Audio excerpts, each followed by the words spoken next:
Punching Up, a Nintendo podcast, is brought to you by you. If you want to learn how to support our show, go to patreon.com/laststandmedia.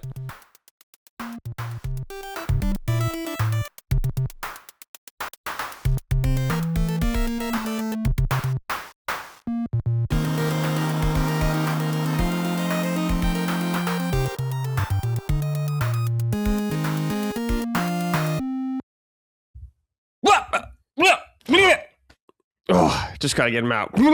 Okay, hello.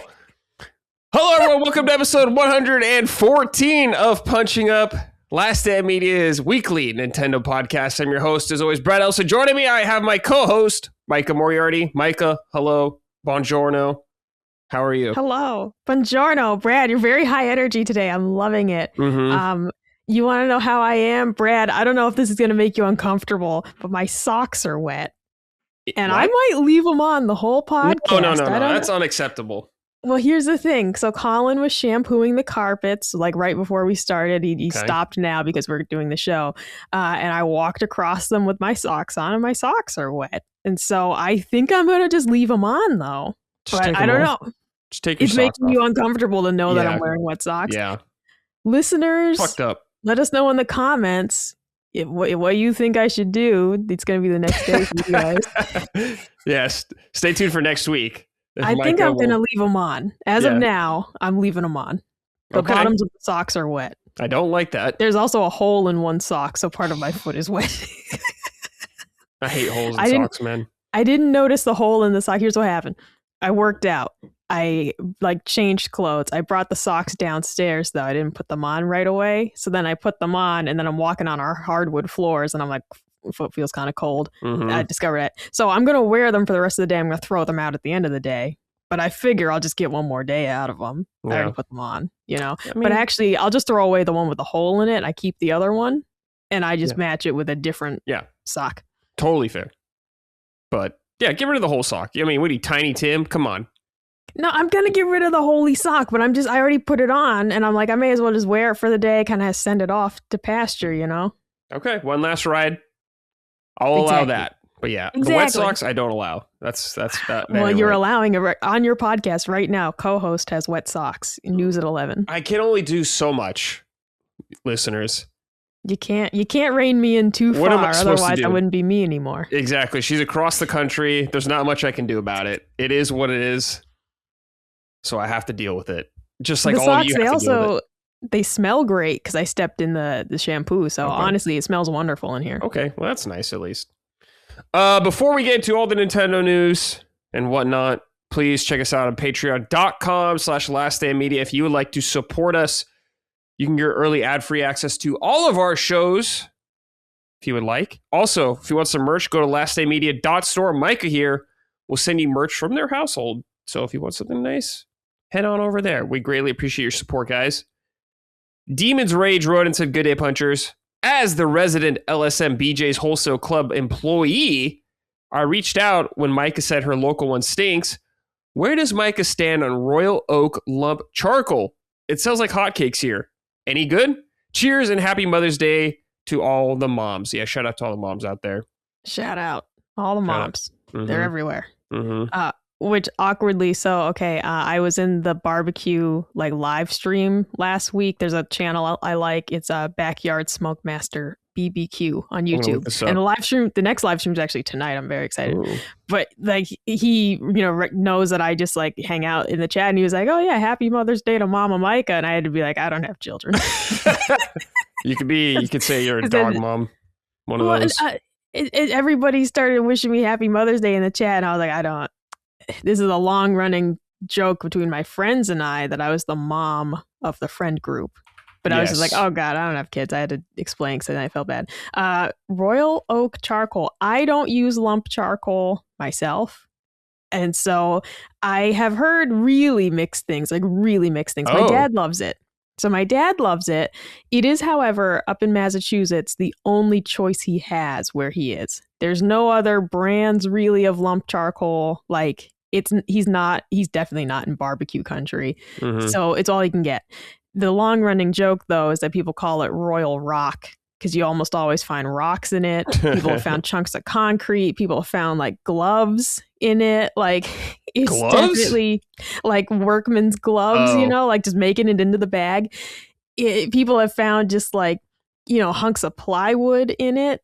And it's supposed to be, it's like, you know, so it's definitely not top tier charcoal. However, it's probably one of the cheapest lump charcoals you can get. So people are like, well, if 95% of the bag is fine, I don't mind finding a couple rocks in it. Sure. So it's not something I personally buy, though, but it is, you know, it's well regarded enough that people still buy it. They're still in business. Despite all the memes, I make memes about it too. I had, you know, the Charlie Brown Halloween special when he's like, I got a rock. Yeah. Okay. I made a meme for my dad and it was like opening a new bag of Royal Oak charcoal. It's him saying I got a rock. Yeah. But it sells well because it's really affordable. Lump charcoal can get wicked expensive. Yeah. Demon's Rage here works at BJ's Wholesale. Now, Micah, you go to BJ's. Yes. I'm curious. We don't have BJ's around me. We have a Costco, I think Sam's Club, where we used to, at least. Do they have good food here that you could buy? Like how Costco has the hot dog or the pizza and stuff like that? So BJ's typically does not have a cafe.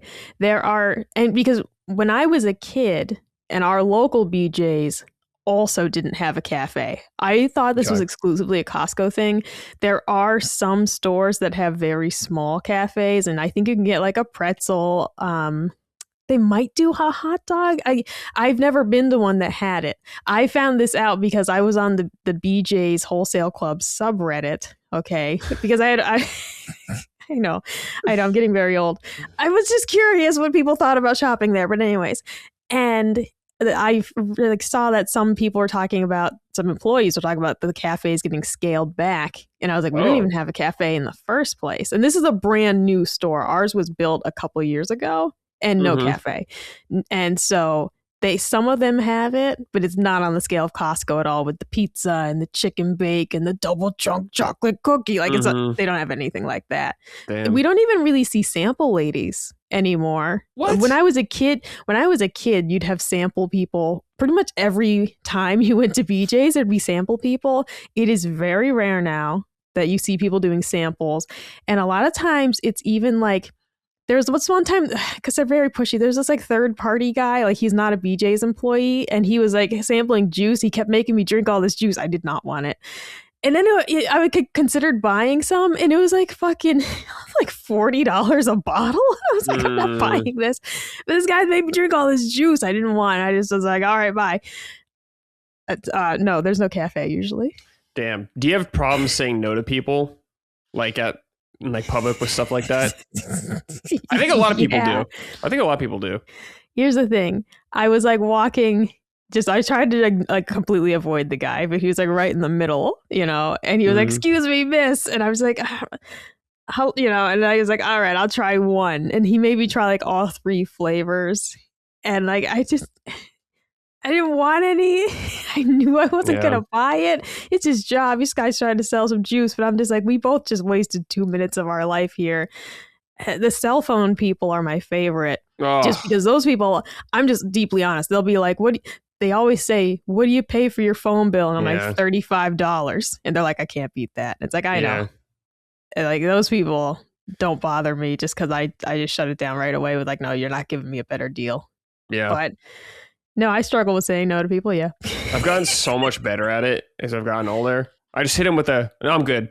I'm good right now. That's, you know, no, thanks. It's depending on the situation. That guy caught me off guard only because he didn't say like, would you like to try some? And I wasn't like, oh no, thank you. He's like, hey, how you doing? It's like, good, you know, and then he got me. He got me because I'm not just going to ignore someone who said, hello, how are you? Yeah. I get it. Rude. Because sometimes you don't have enough time to think. There's never enough time for me to think. Yeah. I don't do well in social situations. My brain takes like 3 minutes to compute. And so I'm just like, please don't talk to me. The strat, please leave me alone. As well as to look mean or something like that. I am lucky in this, Micah, because I have a natural resting bitch face. You think that you do, huh? Yeah. Oh, yeah, yeah. You know how many people have told me in my life, me and my brother, especially both of us, you guys look intimidating or angry all the time. It's like, all right. Well, I guess it pays off for something, so we'll take that. Can you just hit it with the stone cold like that, and they don't want to talk to you? I don't know if I have it. I don't know if I have I when I'm in public, all right, I'm just like trying to look normal, like remembering to move my arms when I walk and all that, you know, and I'm focusing too much on the locomotion, basically. It's like I'm trying remembering to move your arms when you walk. What are you, like a fucking tree ant from Lord of the Rings? What do you mean? I don't move them unless I think about it. So I have to be like, I got to think of. Now it's easier when you're pushing a cart because then that's taken care of for you. Yeah, of course. But then I almost always get a weird cart, and I'm very self-conscious about it, that everyone's noticing that I got the loud cart or something, and then it's the whole thing. I used to be like that too. Then I'm like, who gives? I mean, they're all fucked up here. It is what it is. I got a cart one time that like malfunctioned when I was like halfway through the store. It started making a loud clunking sound. And I had gotten, halfway through, and people were turning to look when I was coming down the aisle because it was so loud. And I wanted to just die. I wanted to just leave everything in the cart and go home. I didn't. I got my stuff, but I don't like being out there. I don't like being out there with all the people. Ariel, I want to be where the people are. Wrong. Right. Dumb and wrong. Stupid, dumb and wrong. Dumb broad. Stay in the ocean. These dopey broad. Why don't you go get back in your tank? Yeah, you got like talking fish friends. Just hang out with them. Isn't that 10 times better? I mean, like, I want to go on land where you got to wear underpants and a bra all the time. It's like, girl, this sucks up here. You don't even know what you're saying. She's wearing a bra, though, wasn't she? Yeah. Or something. The clams. The clams. That seems way more fun. Yeah. Yeah, I get it. Gunmetal Jackal Run said, greetings, Falcon Punchers. In response to y'all raising the point of why so many DS/3DS games are loose/incomplete, you could think GameStop, since they would toss cases and manuals to maximize shelf space and put them in dinky little plastic holders and envelopes. I myself would rather pay a premium for a complete in-box copy of a game through conventions or marketplaces. At the very least, they are no longer doing this, but it breaks a collector's heart to know there are so many loose games out in the wild now because of that negligence. Thanks and happy barrel rolling to you all. Yeah, I guess we kind of talked about this. We were saying how parents were doing this, putting, moms putting all their games in like a little storage thing. Yeah, because there are a ton of parents that do that. And, and the write-in is definitely right too. GameStop was also throwing out cases for a time, because now it's true. When you go in to GameStop, you will see DS and 3DS games in cases if they have them, versus just the little glass case where they had them all loose. Yeah. And you really would just never get a box hardly. Now you will see some of those used games still in cases, but it's definitely a mix of both, because I know people who have just been like, yeah, throw them all in here and I'll get rid of all that clutter. Mm-hmm. And like, mom's thrilled. That's total mom meta, 100%. Some dad meta, but my mom is the same way too. Oh, you don't need like the box. Marie Kondo that shit. Get it out of here. Man, I wish I had all my game boxes still. But a lot of the older ones, like the N64, Super Nintendo, NES, they were just like paper or whatever. They just break. I mean, when I'm thinking about my Game Boy Advance games, it was a cardboard box with the game and the manual in it. And it's not like I had wicked cool games anyways. Mm-hmm. So it's like, do I really need the box for Virtua Tennis? No, it'd be cool. Yeah. But for the reality is I didn't really have a great collection anyways. So, but it's cool when you have websites like, I think like Lukey Games is one of them, where you can choose the level of quality you want. Like, do you want the manual and the box, and like you pay based on that. I appreciate when like collector sites let you do that, and you can choose the game like loose or with the box, or the box and the manual. It's usually super expensive to get that top tier, but if you really want it, it's fun. Mm-hmm. You brought up Virtua Tennis. I love Virtual Tennis on Sega Dreamcast. You played the Game Boy version, right? I got it right here with Oh, Venus and damn. Serena Williams on Damn. the cartridge. And my champions were Stuart and Olga. Those were the characters I created. Okay. They're still in there because I booted it up somewhat recently and played some of the mini games again. It was still very fun. Yeah, this game looks pretty cool, actually, dude. Oh, it's fantastic. They had my favorite mini game was called like Burger Chef. And it's to train you on aiming at the court, but like you aim at different ingredients to build a burger. That's cool. And like the ingredients were worth different points. And I just liked that it was food related. Yeah, of course. In a tennis game, absolutely. It's good shit. All right. Speaking of not good shit, but real shit, it's a real deal. Switch 2 is getting its price increase officially now, Micah. We said this was coming. We knew it was happening. And Nintendo finally made it official. I'm going to read this off IGN. Nintendo has announced price raises for Switch 2 consoles across the globe, blaming, quote, changes in market conditions. Given that the impact of various changes in market conditions is expected to extend over the medium to long-term, price revisions are also planned outside of Japan, Nintendo said. In the US, Switch 2 is going up by $50 from $449 to $499. In Canada, Switch 2 rises from $629.99 to $679.99. In Europe, Switch 2 goes from $469 to $499. The price rises kick in September 1st, so you got time. 2026. Nintendo warned price rises for Switch 2 in the original Switches are coming in other regions. So, if you are a Switch 2 gamer and you got one already, nice. But if you don't, and you're thinking about it, now is a good time, especially with something else we're going to talk about in a little bit. Another little news story. But, Micah, what do you think? It's official now. Yeah, I appreciate them giving people so much time to decide about getting one, because really it's when you're thinking about September, okay, this is enough time that if you were a parent and you're like, I was going to get this for the kids for Christmas, I'm going to buy it at the end of August. Like this is enough time for parents to consider that if they were going to do this as part of their holiday shopping and save themselves the money before the increase. So I definitely appreciate how much lead time they're giving people and also to get those additional sales, of course. Yeah. But another $50. This is a very weird time. This is a very weird time where the cost of the consoles just keeps creeping up. Yeah, it's crazy. But yeah, I like how much space they're giving people to order it now. You have weeks and weeks to make this happen if you want to before that price goes up. Yeah, that's enough time, I feel like, to, whatever you got to do to try and make a few extra bucks before then or something like that. Right. It's possible. Like, if they said, hey, end of the month, for a lot of people, that might not be feasible if it's something that you need to save up for. But this is several months. This is enough that you could set aside a little bit each week and save up for that Switch 2, or plan and say, all right, well, if I trade this in and get it now, blah, blah, blah. Just giving people enough time to actually make that decision without doing anything foolish. Like, don't throw this on a credit card if you really shouldn't. Right. Make good choices, make good decisions. I'm glad that people hopefully won't feel pressured too much to make a rash decision like that, and instead go about the smart way. You have time. Yes, I'm curious. Okay, so Switch 2 is going to be $500 now. I'm curious how much a Series S is. I was wondering how much that is now. Looking at Best Buy, it looks like a Series S is $399. Okay, $400, so you can get that there.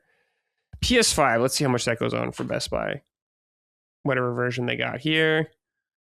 Okay, so you're paying $600 for PS5 for the digital, the slim with 1 terabyte, and I think the hard drive is this? Yeah, the hard drive is $650. Pretty expensive. So quite a bit more still for that as well. I mean, I don't want to see the Switch 2 price go up, but it's still cheaper option, I guess, compared to some of its competitors out there right now. Except for the Series S, I guess. But, Who the hell Who the wants fuck that? cares about that? Nobody else is going to give it a home. Yeah. We're just kidding. But anyways, yep, Switch price increase. So like we were saying, if you're on the fence, you got time to think about it. Maybe this next story. Well, actually, let me read this before we go to the next story. Andrew Feister wrote and said, "Good day, Punching Up crew. The long anticipated price hike for Switch 2 is happening, though it won't take effect until September. Do you believe sharing this info so far in advance is to help boost first year sale numbers for the console by inciting some price panic purchases? Or was Nintendo just being suspiciously considerate to allow time for some more or to some save and buy before it goes up? Thank you for your donation." Both. They want to make the sales look better, and they want to seem like, hey, guys, we're still your boys here. We're good guys over here. We're good guys. Nintendo. We are the good guys here. Okay, don't worry about us raising the price. You still got time. It's totally fine. Don't sweat it.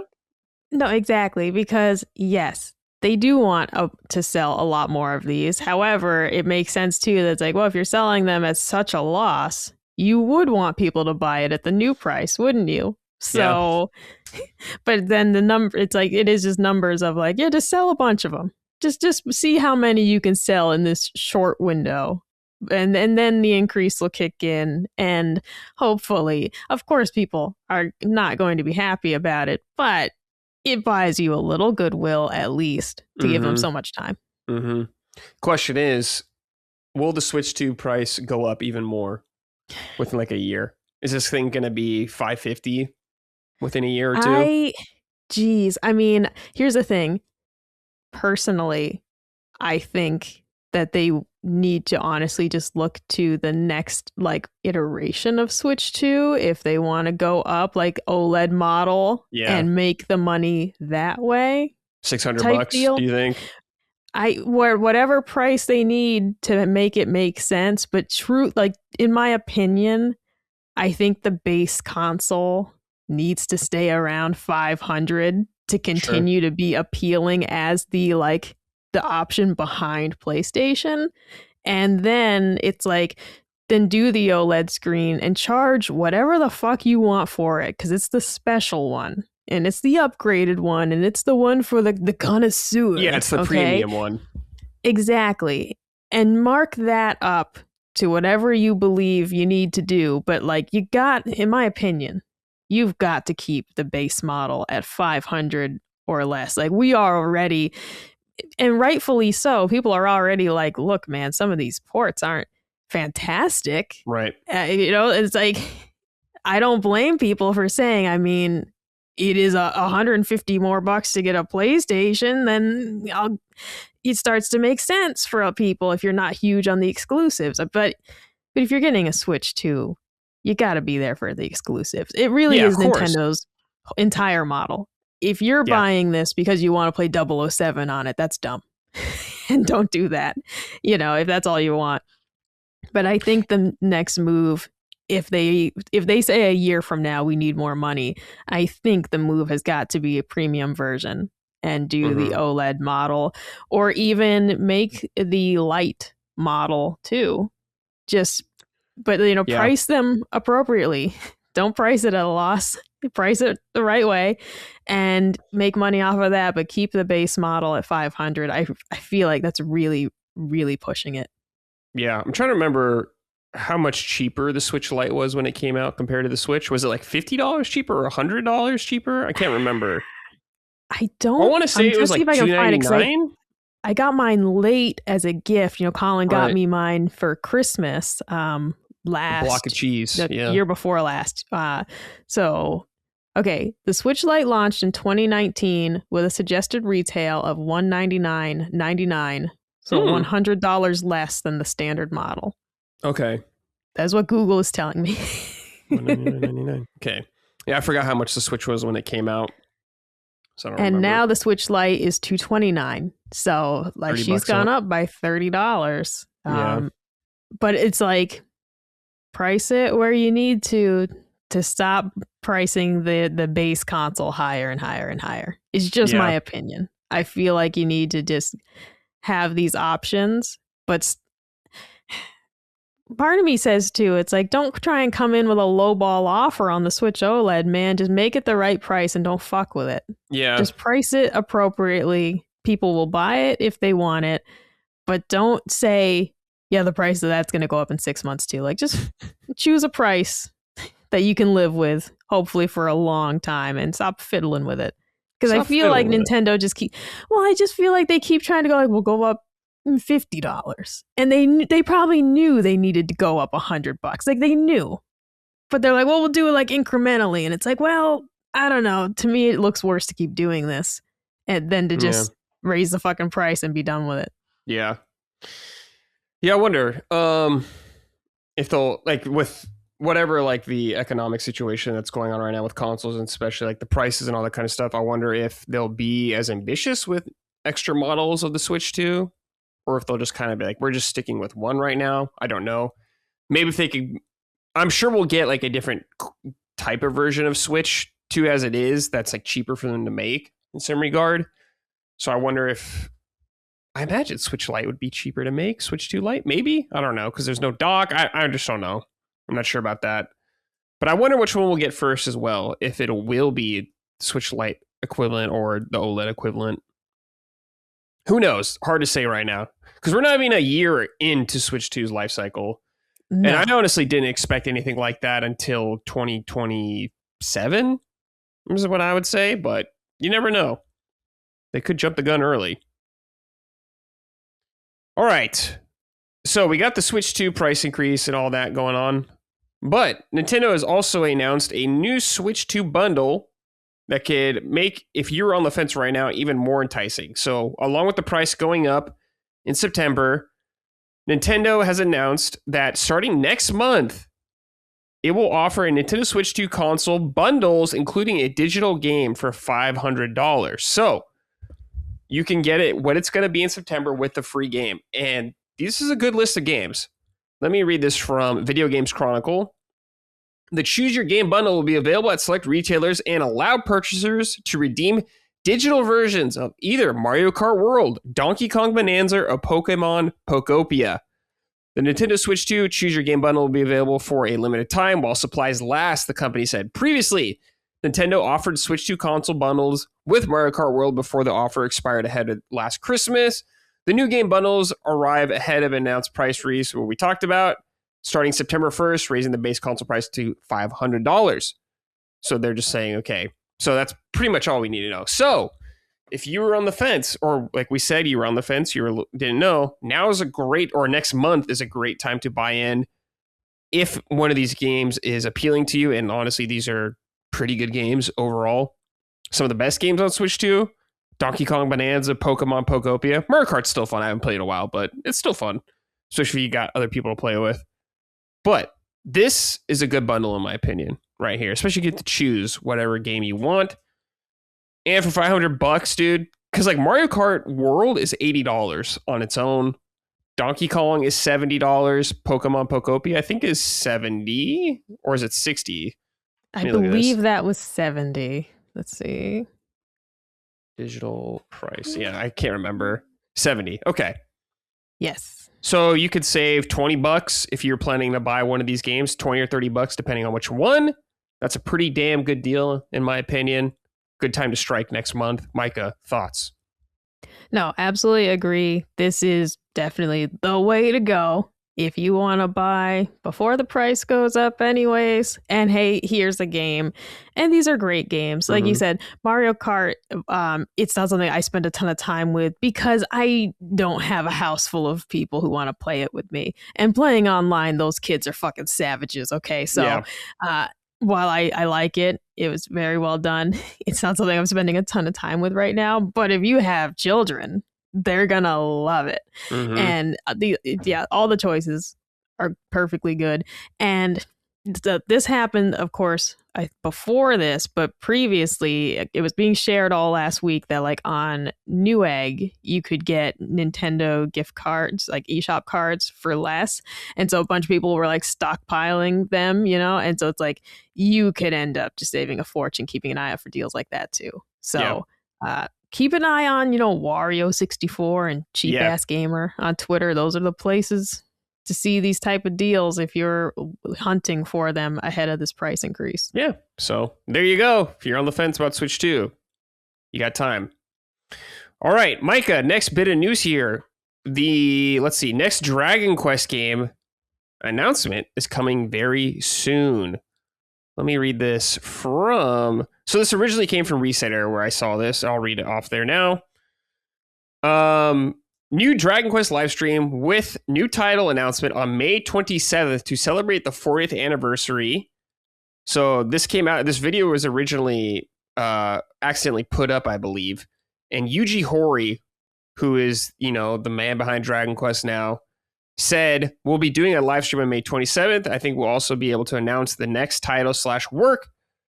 There are various other things besides the next title too. Please look forward to it. So this was said when it was not supposed to be said, basically, and it went private for a while, but now it's officially said or out there. So we are going to get the next Dragon Quest title, whatever it may be. They've been remaking those games like crazy over the last couple of years. I'm hoping to God we see Dragon Quest 12, because what's going on, dudes?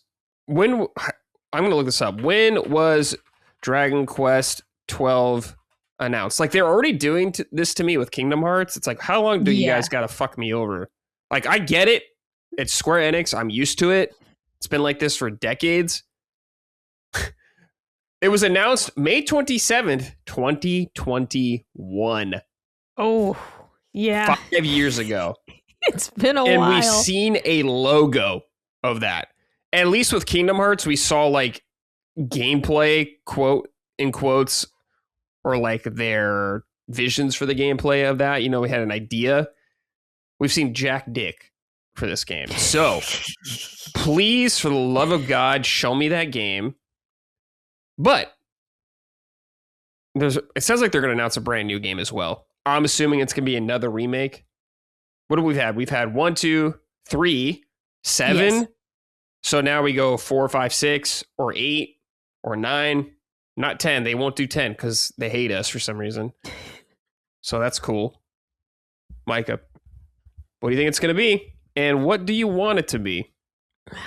I gotta be honest with you, Bradley. I was discussing this in the Discord. Uh-oh. That I'm wondering if I'm just not much of a Dragon Quester. You're not. Because, I liked 3, but I bumped it down to easy because I got bored at the end. And the first one, actually, that game was pretty short, and that was fine. I still need to get the 2 remake. 7 is doing the same thing to me, where I'm going to, bump it down to easy. I'm going to commit and just do it this week. I'm going to do it and just finish it out on easy. But it's I love the games for 30 hours. Mm-hmm. And then I'm please stop. And it's no more. And so it's I know for fucking sure I will never play 11 because that game's in massive. Yeah. And I just know I don't have it in me. It's so good though. I don't know if it is though, Bradley. It's it's a bigger leap in terms of tech, I would say, compared to what you're just playing. The looks though, because if it's the same gameplay, I just gotta be honest, I got about 30 hours of it before I'm I'm done. I don't want anymore. Turn-based action going on there?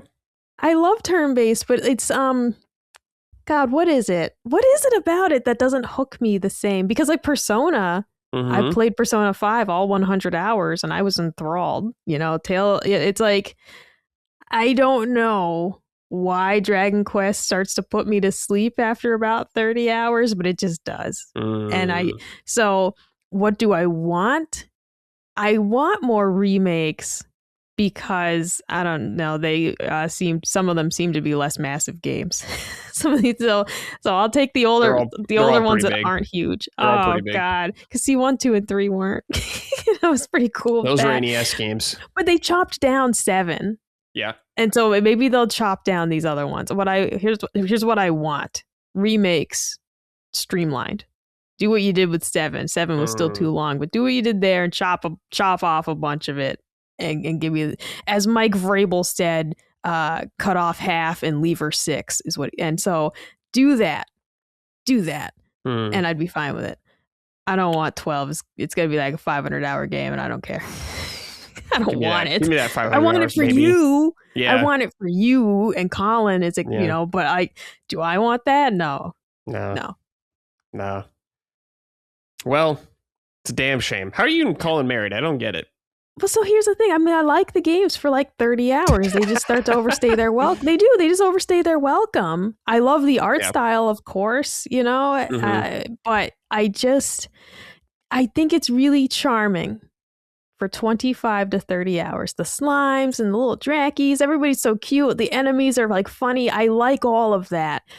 However, It's too long. I just get to a point where the part of it is that some movesets are just way more effective than others, and you kind of just end up using a lot of the same commands over and over in battle. And then I get sick of that, and then I'm just auto battling, and then I'm like, I'm not even playing.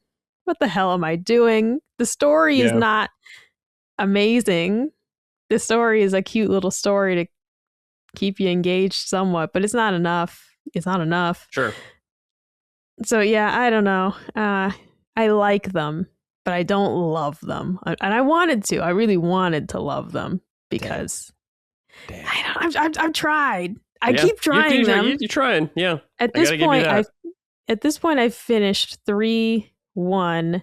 I've played like 20 hours of 8. I've played like 30 hours of 7. And I'm just I'm straight up not having good time right now. Fuck. That guy.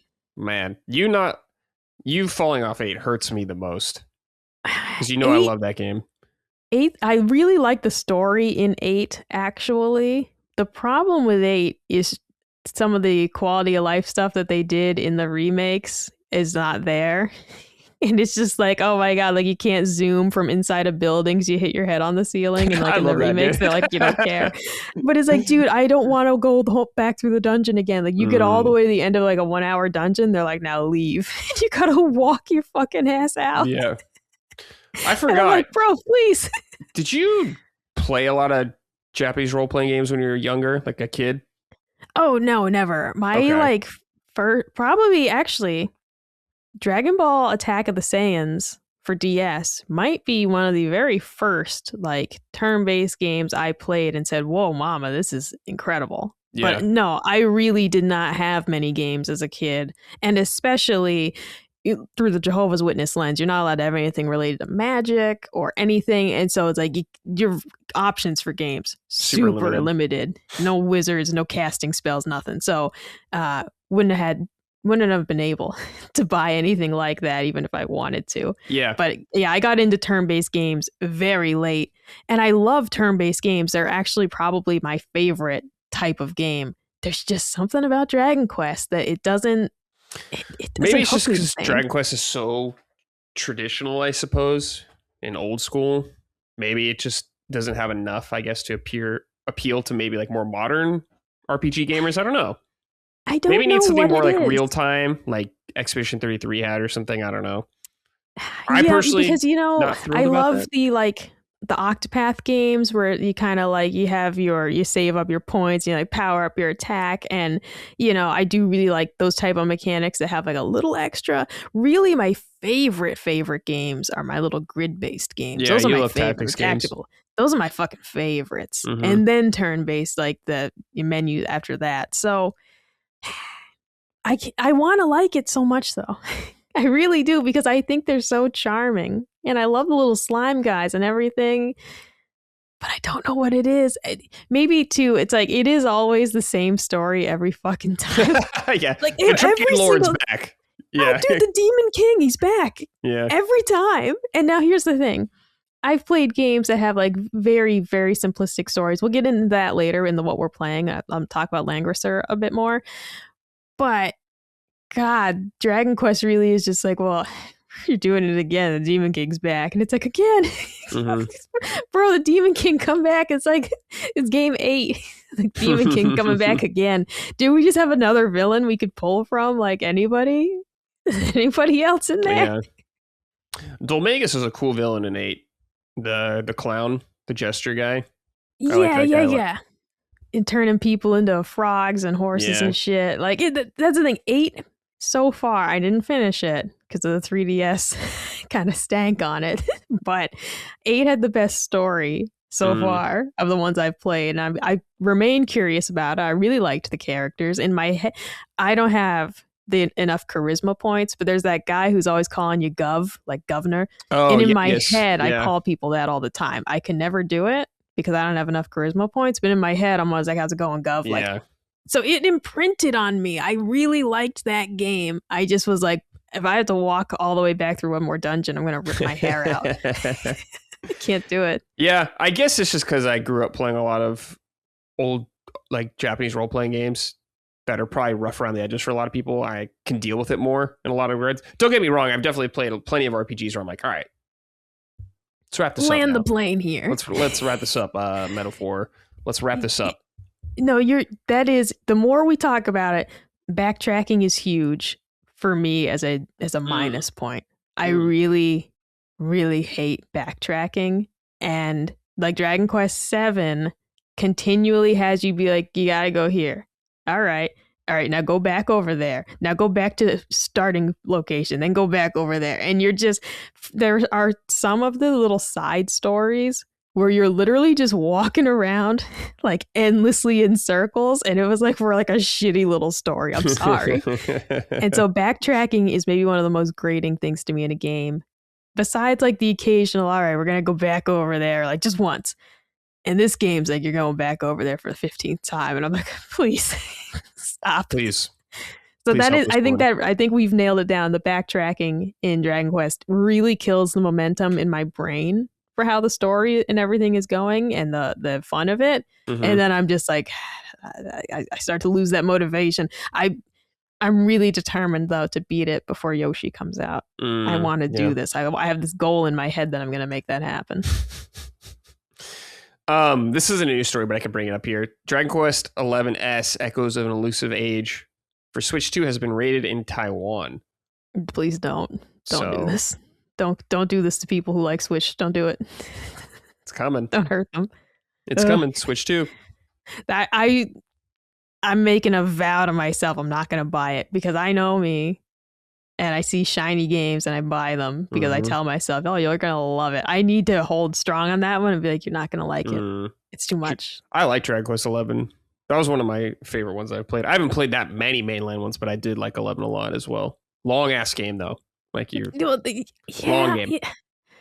I still appreciate a long game, in the rotation, but I really am starting to appreciate the 20 to 30 hour experience more. Yeah. When I had fewer monies, I used to, of course, love a 100-hour game because you buy one game for $60 and it lasts you months. All right. Like I spent months playing Witcher 3. I spent months playing Persona 5 because I'd play for like an hour or two after work at night, and it was incredibly economical. And now that I have a reason to play more games and somewhat efficiently get through them, they start to feel like a slog very quickly, except for the right game. It's rare that I find a game where I'm like, that 80 hours just flew by. Sure. I got you. All right. This one's for you, though. Yoshi demos at stores. Yoshi the Mysterious Book is coming out at the end of the month. Mike is very excited. But if you're curious or you can't wait to get your hands on some Yoshi, you can play it at participating Best Buys, GameStop, Targets, and Walmart stores. Mike, are you going to go to your Target and play Yoshi? So I am checking right now to see. Well, does it tell you if your store actually has it? I'm on the website right now where it said like find a store, but it's like, is it actually? It doesn't tell you whether or not the store is a demo station. So I have to go to Target tomorrow, anyways. So I will look and see if they have a demo station. But the Nintendo website that says like find a location, it doesn't actually tell you for sure if yours is doing it. But we'll find out and I'll update you guys next week. But I am going to Target tomorrow. So now I have some suspicious news from Walmart because I pre-ordered Yoshi from Walmart for the cheap price, of course. And I get an email this morning and it says your item is delayed. And so here's the thing. Right now, if you own Walmart right now, it says that you'll get release day delivery. But when I actually click on my order, it says it'll get here 2 days after. I'm cool with that. But do I trust it? Is it actually going to be 2 days after? Or is it going to get bumped out further? Because I could order it from Amazon still for the $10 off. And that says, 1 business day shipping. I really don't mind waiting 2 days. I just am scared it's going to be more than 2 days. Yeah. Because Target did that to me once. And it was like 2 weeks late. That was maybe with Emio, the Smiling Man, because they oversold their pre-orders. I'm scared. I'm scared, Bradley. Yeah, I feel bad for you because you're a physical games enjoyer. You and Dustin, definitely the most. And you're like, okay, I love physical games, but you just get fucked over constantly. Constantly, your games are getting delayed. Right. And like this one really is like, I sincerely am cool waiting a couple days for it. I just don't want it to be a week. I don't want Walmart to like juke and like psych, and then like I'm like, wait a minute, no, and they run off and they take a week late. So I am debating ordering from Amazon and like seeing who ships first. But I think I can trust Walmart. I think I can trust them that it says the 23rd instead of the 21st. I think I trust them. Yeah. Okay. All right. I'm still on the fence about getting Yoshi. I don't know. I do want to play. I do want to play. Go play the demo at Target. And yes, but the only thing is, Batman comes out this month as well, which I'm curious about, and Bond I'm kind of curious about as well. So I'm like, I don't know. I'll see how Yoshi does and maybe reviews, and I'll get your opinion about it. So then I'll take the plunge. I don't know. I know Yoshi's gonna be very easy and just like kind of mindless, but that's okay. I'm probably okay with that, just vibing out, I guess, with Yoshi and hearing those little cute noises. I don't begrudge you for it because this is something that's like, there's a very cute little game and I'm just a woman who loves cute things. Mm-hmm. So I am on board regardless, just because I'm like, I just love Yoshi and he's running around saying, Yoshi, I love it. Yoshi. I love every second of it. And especially the storybook theme. I'm on board completely, but I get it. It maybe doesn't appeal to the male gamer en masse. Yeah, I mean, I like Yoshi games. I just think maybe I haven't played it, so I don't know. Maybe it's just a little too simple for me, I guess. This which is would totally be an fine. Opportunity, though, an idea. If you decided you really wanted to play it, I would buy a physical copy, and then when you're done with it, send it to your niece, nephew, No, I mean it. Like, instead of paying $60 digital for a game that you're probably going to beat in like 6 hours, I would, in your case, I probably would buy the physical and tell your brother, I'm going to send this to you when I'm done with it. Just if they'd want it. No, fuck them kids. They ain't getting nothing. No, I'm just kidding. I already gave them their Switch too, so I'm not giving them dick. It would make economical sense. I know. You're a petty bitch, and I respect exactly, that. Exactly, yeah. My nephew got a PS5 now, too, so he's been playing that, so they're fine for now. He loves Astrobot. I'm like, hell yeah. Good shit. Oh, Astrobot. That song is still stuck in my head. Astrobot. Great songs. Well, anyways, Yoshi demos coming to stores, so you can check it out if you want. I'm going to try. We'll follow. I made myself a note. Follow up next week on if we had the demo at my store or not. Or if it looked disgusting and I didn't want to touch it. I'll follow up with that too.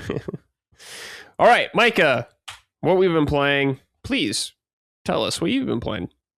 Yes. So I did beat Langrisser 1 and Langrisser 2 now. Wow. Remake. Yeah. So I figured out here's the thing. The battle animations are really cool, but they slow down the game a lot. I turned them off and I breezed through Langrisser 2. It saves you so much time to just turn off the battle animations. Really great games though. The story is nothing special, but the characters are likable enough. The gameplay is really fun. That is the absolute draw here, is the gameplay. And I really appreciate the listener who recommended that to me based on Brigandine when I said how much I liked that, because there are a ton of similarities and I had a blast. The games each have a new game plus mode where you can keep your levels, items, money. So if I ever want to do a replay, I'll do that. There are different story routes, but I gotta be honest, I have very little interest in seeing the alternate storylines. Mm-hmm. There's just not much there in the first place, and really, I'm not even saying the story is bad. It's just so minimal that you can say I like the characters, but they really barely talk. They barely. You don't really get to know them. This is not Fire Emblem where you're like, oh my God, Crom, my boy. Right. You're just kind of like, yeah, that's a guy. He's a good guy. And that's a guy who's a bad guy. Very surface level. Yes. So alternate storylines, I'm like, for what?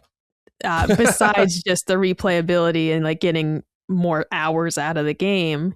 And I might replay it at some point with New Game Plus to unlock further classes as well, because some of my characters I maxed out the classes, other ones I didn't. So it would be cool to get like, whoa, now he's like the coolest wizard ever. But the alternate storylines are definitely not the appeal here. But really like it. And if you like tactical games, I recommend Langrisser 1 and 2 Remake. Still disappointed about the whole thing with the artwork. That if you choose the classic art, it's only the portraits and not the actual sprites. But whatever. It's fine. I do have some Tomodachi Life updates. Oh, if you want them. Yes, of course. So Maddie has fallen out of love with Sunmaid Raisin, and now he's in love with Lando Lakes. But Lando Lakes is in love with Jean, and Jean is in love with the Morton Salt girl, who she's dating Cog. So they're a couple, and Jean's trying to like get in on that, right? So that whole thing is getting pretty messy and pretty fun. Aunt Jemima is giving up on Lockmore. It's literally what it says. She still has a crush on him, but it says giving up. She's losing hope that he'll ever notice her. So I'm still trying to put them together, but Lockmore is completely oblivious to Aunt Jemima and her feelings. So I keep trying. And Colin and I now have a son. I named him Maury. So, whoa, you can have kids in that game? I didn't even know that. They literally just appear. Oh, so that's funny. The Mies got married, and then I logged in, and they were like, "We have a surprise for you," and they just have a child now. Yeah, you're like, oh shit.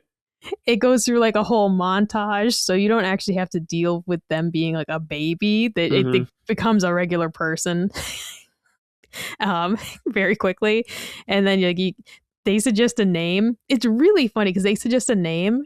And they wanted to name it like Winter. And I was like, oh, that's dumb. And so I suggested a name, and Colin was like, sure, I'll let you name my child. Like I had that in caps. Yeah. And it does add to like the absurdity of like, I am just like this being who's just like, that name sucks. But it did suck. Winter. Come on. Winter. Sure. No offense to the Winters of the world, but we're black. So no. We gotta go with something. We gotta go with something. It's not a weird black. You know, if I want to go with something with apostrophes and all that, that's different. But that's white name. We went with Moriarty. So now he's here and he lives in the house with us. Moriarty.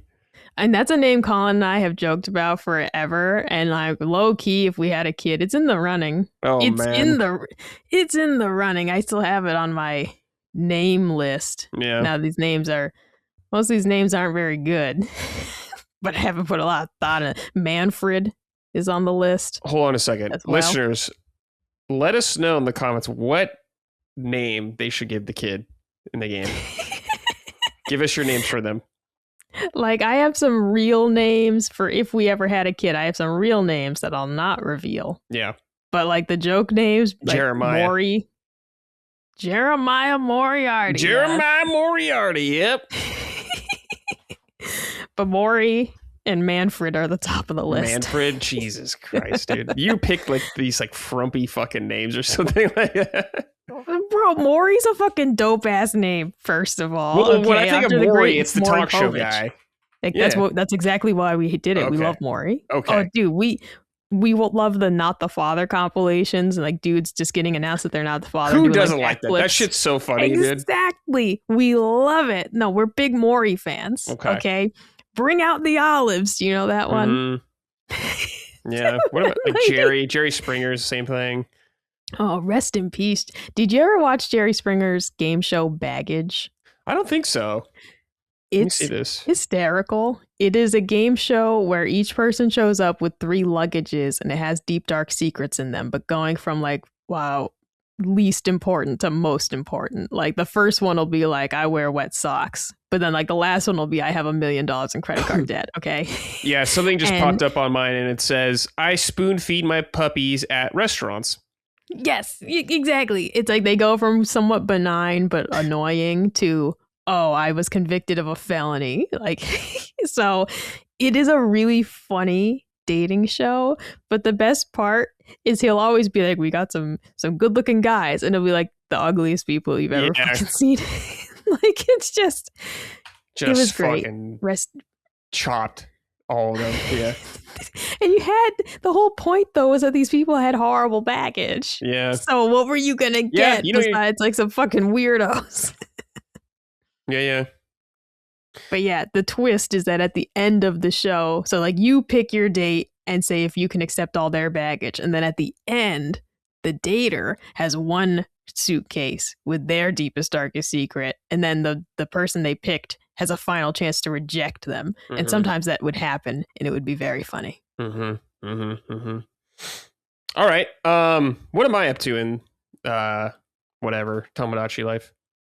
What am I doing? Oh, so I mean, well, you helped Maddie the other day because Maddie got into a big fight with Lando Lakes, and you cheered him up. You did a weird dance. So you and Dustin have been hanging out a lot. Nice. Dustin was voted most fashionable. Oh, so okay. Among the me's, he does have a sweet bucket hat that I gave him. You're still in the kind of emo outfit that I bought for you. Right. But yeah, you and Dustin has been hanging out a lot.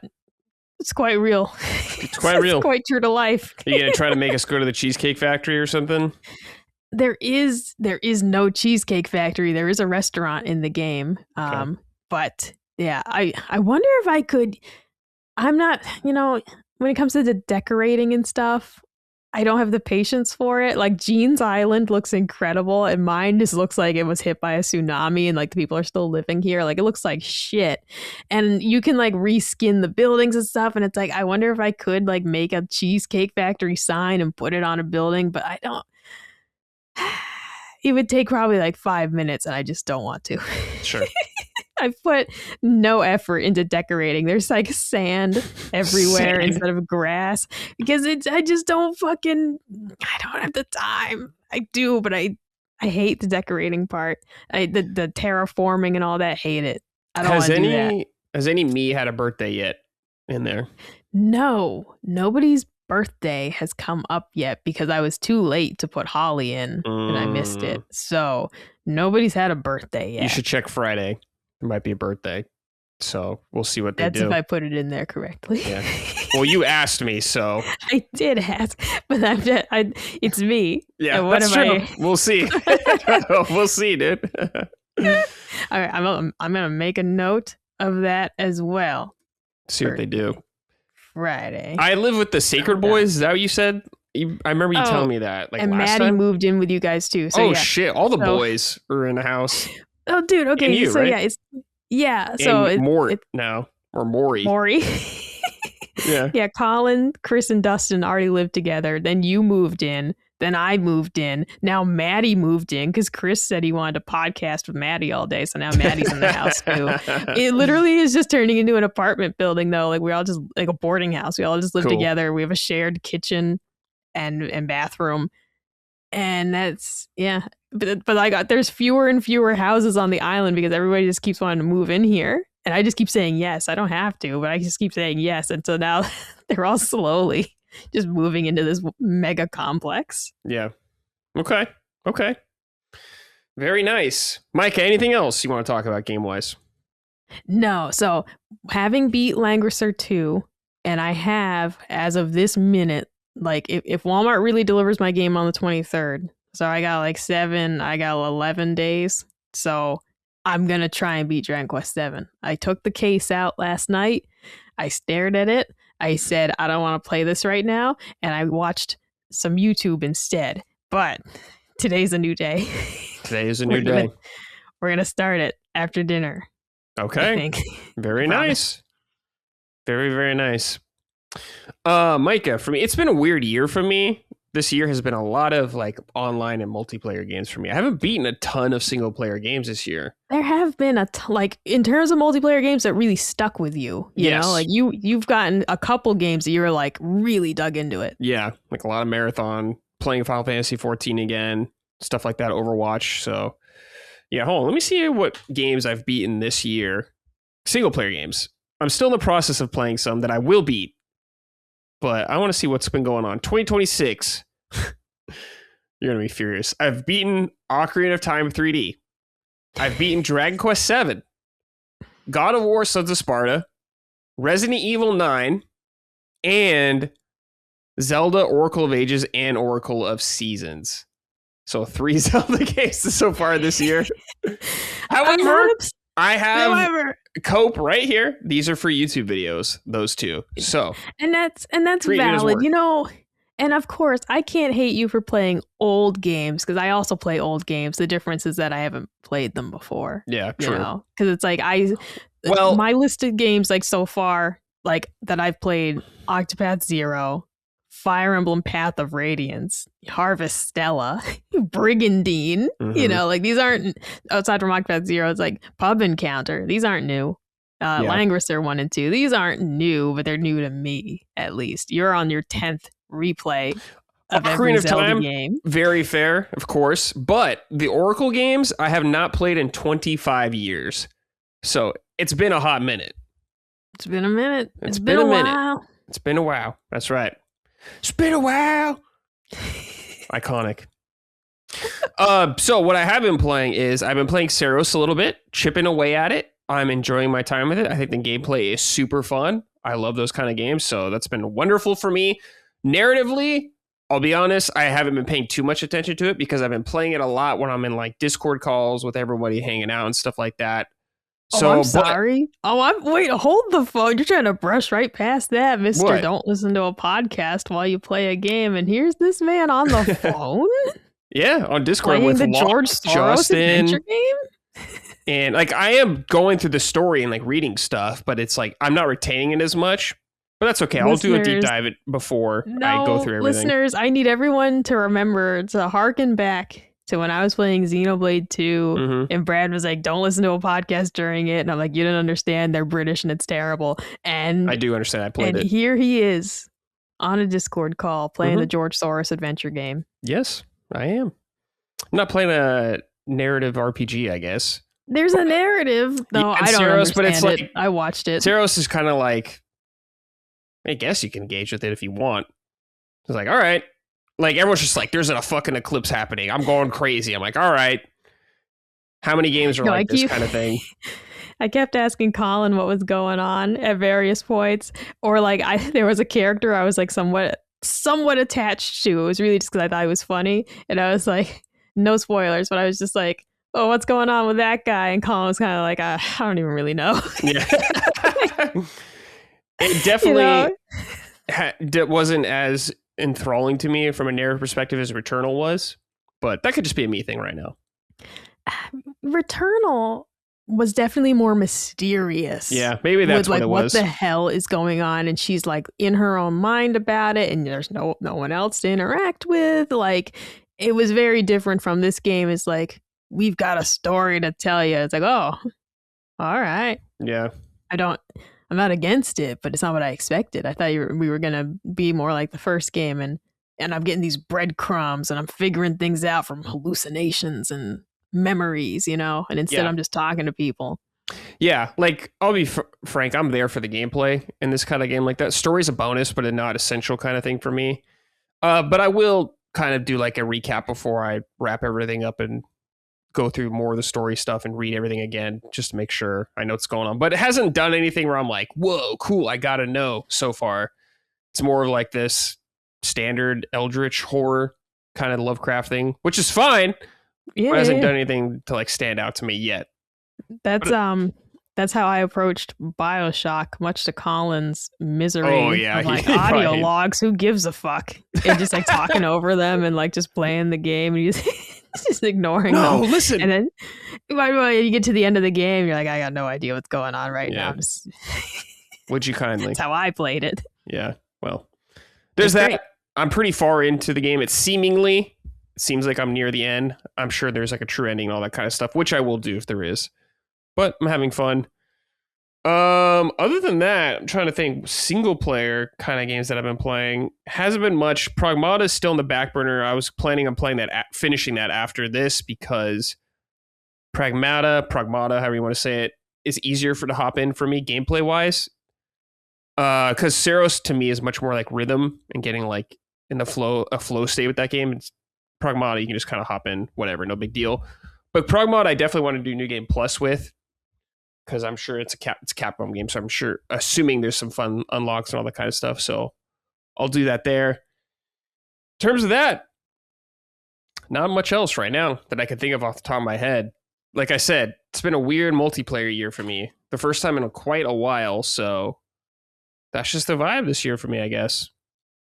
But That's yeah. perfectly fine. Yeah. I've like realized I have bounced off of a couple games this year when normally, you know me, I used to really like just fucking put my head. What was the expression? Put your nose to the ground. Whatever. Yeah. And I really used to just fucking like lock in and force myself to beat games. And I finally have started to shake that off because I did not finish Oblivion. I did not finish Dragon Quest VII. There's something else I'm forgetting that I was like bored. I still try to really give it a fair shot, but past 15 to 20 hours is where I'm trying to make some decisions and say like, all right, I've seen enough. Yeah, the actual, because I was looking at my list of finished games, I was like, I've played more things than this, but I didn't finish them, so they didn't make the cut. Yeah, not some years are just kind of like that. It is interesting because I've had years like this in the past for sure, but it's been a while since I've had a year like this. It's been a while. Yeah, that's like the second song thing we've done. All right. Anything else you want to talk about before we move on to back to news? Oh, I mean, a million things, but not related to the show. So let's keep going. Okay. All right. Next thing we got right here. Takashi Tezuka is retiring from Nintendo. Now I'm going to read the Video Games Chronicle article about this. Veteran Nintendo designer Takashi Tezuka, who has directed some of the company's most influential games stretching back to the original Super Mario Brothers, is retiring from the company. In a note published alongside the latest financial results, Nintendo confirmed that Tezuka will retire from his role as executive officer on June 26, 2026. Tezuka is one of the most experienced game designers at Nintendo, having directed classic games such as The Legend of Zelda, Super Mario World, The Legend of Zelda: Link to the Past, and Yoshi's Island, your favorite. Most recently, Tezuka was the producer of the Super Mario Brothers Wonder. At 65, Tezuka is Nintendo's typical retirement age, though his longtime collaborator Shigeru Miyamoto, 73, remains active as the company as executive fellow. Nintendo has seen a prominent number of creators leaving the company in the past few years, though some retired rather than find work somewhere else. So he is leaving Nintendo. He's been there for a very long time. I was looking at his wiki article, and I believe he's been at Nintendo since 1984, I want to say. Yes. The first game he worked on was Devil World. And Super Mario Brothers right here. Assistant director, graphic designer, dude. Pretty good. Director, graphic designer, Legend of Zelda. Super Mario Bros. Lost Level, same thing. Zelda 2, writer. Super Mario Brothers 3, director, graphic designer. Dude, swinging his dick right here. Director, Super Mario World. The Legend of Zelda, Link to the Past. Link's Awakening. Super Mario All-Stars, Yoshi's Island, and Super Mario 64 assistant director. Damn. Supervisor, Star Fox 64. Supervisor, Ocarina of Time. This guy is one of the GOATs with all the amount of games he's worked on. All incredible games. But yeah, his last thing, producer for games-wise, is Meet Up in Bella Bell Park, which is the Mario Wonder expansion thing they brought out. Super Mario RPG supervisor, yeah, he's a GOAT, dude. So shout out, dude. Salute. Enjoy your retirement. I hope you do. Micah, look at his list of games at that wiki article and tell me which game are you thankful he worked on. Oh, well, what jumped out to me first in the wiki was that it said he was the co-designer of Yoshi. So, I mean, I love Yoshi. Yes, absolutely. And so Link's Awakening, I played the remake, but it's so far one of my absolute favorite Zelda experiences. So that would probably be the one I would choose. But co-designing Yoshi, thank you, sir. That's all you had to do. You could have retired off of that, in my opinion, and I would have been thrilled with your contributions. Yep. So Takashi Tezuka, shout out, man. Five big booms. 5 big boobs. Yeah. That's such an insane scenario, that whole thing. All right. Yeah, because it was like the guy's cat died. Yeah. Sorry about you. Or is it? It's like is it worse? Was it a person that died? Yeah, someone died.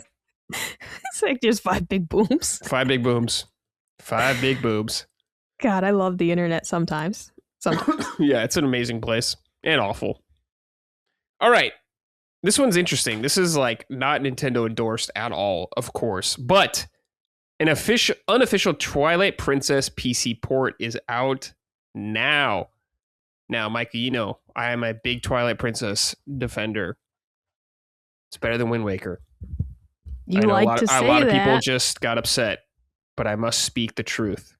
No, they're not upset because they know that it's just your personal thoughts and feelings and that it does not matter. That are factually correct.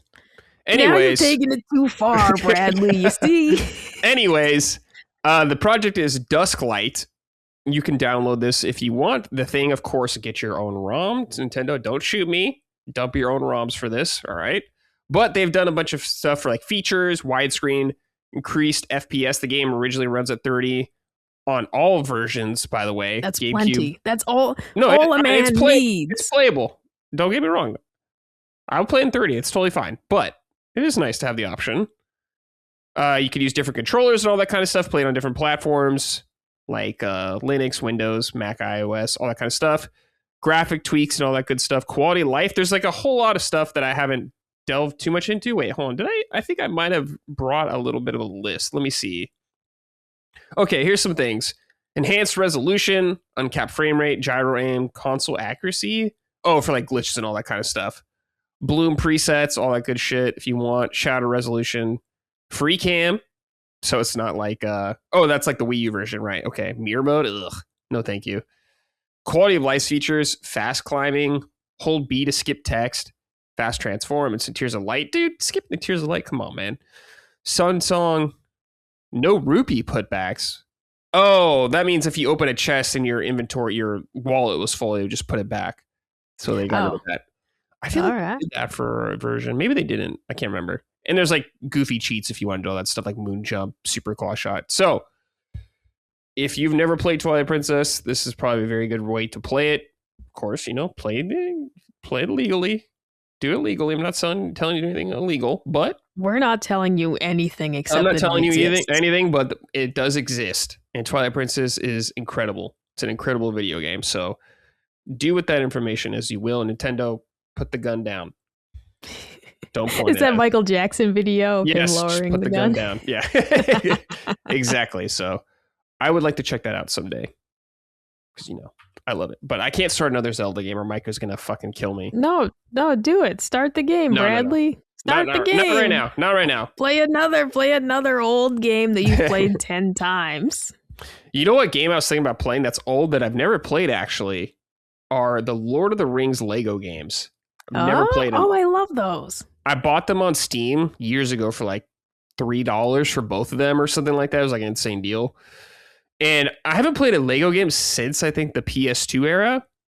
Like Lego Star Wars maybe was like the last one I actually played. The old Lego played games through. Were so fun. So I'm like, dude, it's been a while. And I heard those Lord of the Rings ones are actually good. We could coordinate on this because I bought Lego Lord of the Rings for 360 and have not played it yet because I love the old Lego games. As we've said, I've played Pirates of the Caribbean and Indiana Jones, and I like the Batman ones, but before the most recent, I did not like that one. But anyways, and so I have not played this one yet, though. So that's the thing we could maybe coordinate on slightly and give our thoughts together. We'll think about it, yeah. Spoiler cast of Lord of the Rings Lego. But not like a spoiler cast, but it would be funny to just have played it on the same week. Yeah, absolutely. All right. Then we'll do a YouTube collab and we'll revive my channel. Yeah, we'll bring it back, I'll get one dude. view. Bring it back. Did I tell you? Did I tell you that? So I got a notification that someone commented on one of my videos, but they were replying to me 8 years later. That's and they said, crazy. sorry. The dude said, like, sorry about the delay, but it's like, it's been 8 years. It's been 8 years, yeah. And he were finally, because he said something, I replied. And then he never replied until now. And it's like, you can't hit me with a sorry about the delay. It's been 8 years. That's crazy, man. That's crazy shit. All right. We're going to stick with Zelda for this next news story. But an amiibo's coming out for Tears of the Kingdom on September 17th, like 3 years after the game came out. I don't know if this was announced before. I can't remember. Okay, I'm going to read this from My Nintendo News. Announced to be coming soon over a year ago, Nintendo has finally given us a proper release date for the Minoru's Construct amiibo. The amiibo unlocks a new design for Link's paraglider when scanned in The Legend of Zelda Tears of the Kingdom launches on September 17th, 2026. Giving the large size and possible arms, the price of the higher will be on the higher end, $34.99 USD. In the US, Mama. The same as the recent Super Mario Galaxy series amiibo. I bet this is a pretty big amiibo, but yeah, I ain't buying this. And it's very detailed. Looking at these pictures, this is a super detailed design. A lot of little nooks and crannies. I mean, I don't know if it's close by. The Min Min amiibo from ARMS is like one of my favorites that I own, and that's one where I'm like, this really is a very high quality figure for the price I paid. Of course, now they are much more expensive, but this is a really detailed little figure here. Yeah. I think the last amiibo I bought was this one, the Tears of the Kingdom Link one. And that's it, I think. I'll buy a Link one maybe, but that's about it. I think the last one I bought was Shulk because Target had it again after I played Xenoblade, and I was like, oh my god, I love Shulk to pieces. And they had the Shulk amiibo, and I said, oh, for normal price. And I was like, oh, all right, that might be the last one that I've purchased. Yeah, well, there's another amiibo for you guys out there. I wonder do people still go crazy about amiibo? I don't know. Maybe they do. I have no idea. At these prices, I don't know if people are going as bananas where like, because they used to be like, what, like, $12, $15 or something? They used to be, yeah. And like, if you're scalping them now, like, dude, what am I gonna, if they all sold out, for example, and I'm paying scalper prices and it started at $35, that's fucking, that's a lot. I don't know if people are still going for them like they used to when it's like the Sonic amiibo sold out in 30 seconds. I don't know. Yeah. I don't know, man. Like, they don't have enough detail, and I understand they're cheaper things. They don't have enough detail for me to actually want to buy them for the most part. Like the Resident Evil ones they're bringing out, it's like, I don't want that shit. Like, their faces look like fucking melted wax. Like, I'm good on that. The faces aren't always great for some characters. And the thing is, here, when they were $12 to $15, it was an incredible deal. At $35, like my Dragon Ball Z figures back here, most of those were between $30 to $40. Yeah. For a larger posed figure. So for just at this point, amiibo no longer draw me as like a great value. And so I'm only going to pick one up if I really like. Even I really wanted that Kirby Air Riders, like the Chef amiibo. But the longer I sat with them, like, this is just not worth the money to me. It's just not. So for when I just compare it to other collectibles I own that are high quality, it no longer makes sense. Yeah, it's hard. It's hard for me to get excited about that. But we'll see. I'm sure I'll buy a Link one for the next Zelda game, and that's about it. Yeah, because actually, too, I saw those like these new Kirby Air Riders plush were announced. And I'm like, I mean, geez, these are a better value than the amiibos were. And if I wanted some Kirby Air Riders merch, I'd maybe get those. Yeah, do they have the chef? What's his name? Kawasaki? He did not have the chef. No. Because I love, he was so cute. But I'm not going to front Kirby's Air Riders was not for me and Micah. Jam. Yeah, not really my jam either. It was Kirby's Air Riders was so chaotic. I felt like I was in like just walking through traffic while everyone's like flying. I felt like I was trying to walk down the highway. It was I wanted to go back to it at some point and try again, but I tell you, maybe I'm just too old, and this is a young man's game. Yeah. All right. Well, I forgot to put a timestamp for that, so it's all right. Sorry, Dustin. You don't need to do a separate category for that. It's all Zelda. Anyways, it's all Zelda. It's all Zelda. It's all Zelda. Yep. Show me that clock with Zelda on it. All right. Next news story, though. Katsuhiro Harada forms a new studio with SNK. So, Micah, we covered this a little bit ago. He retired from Bandai Namco.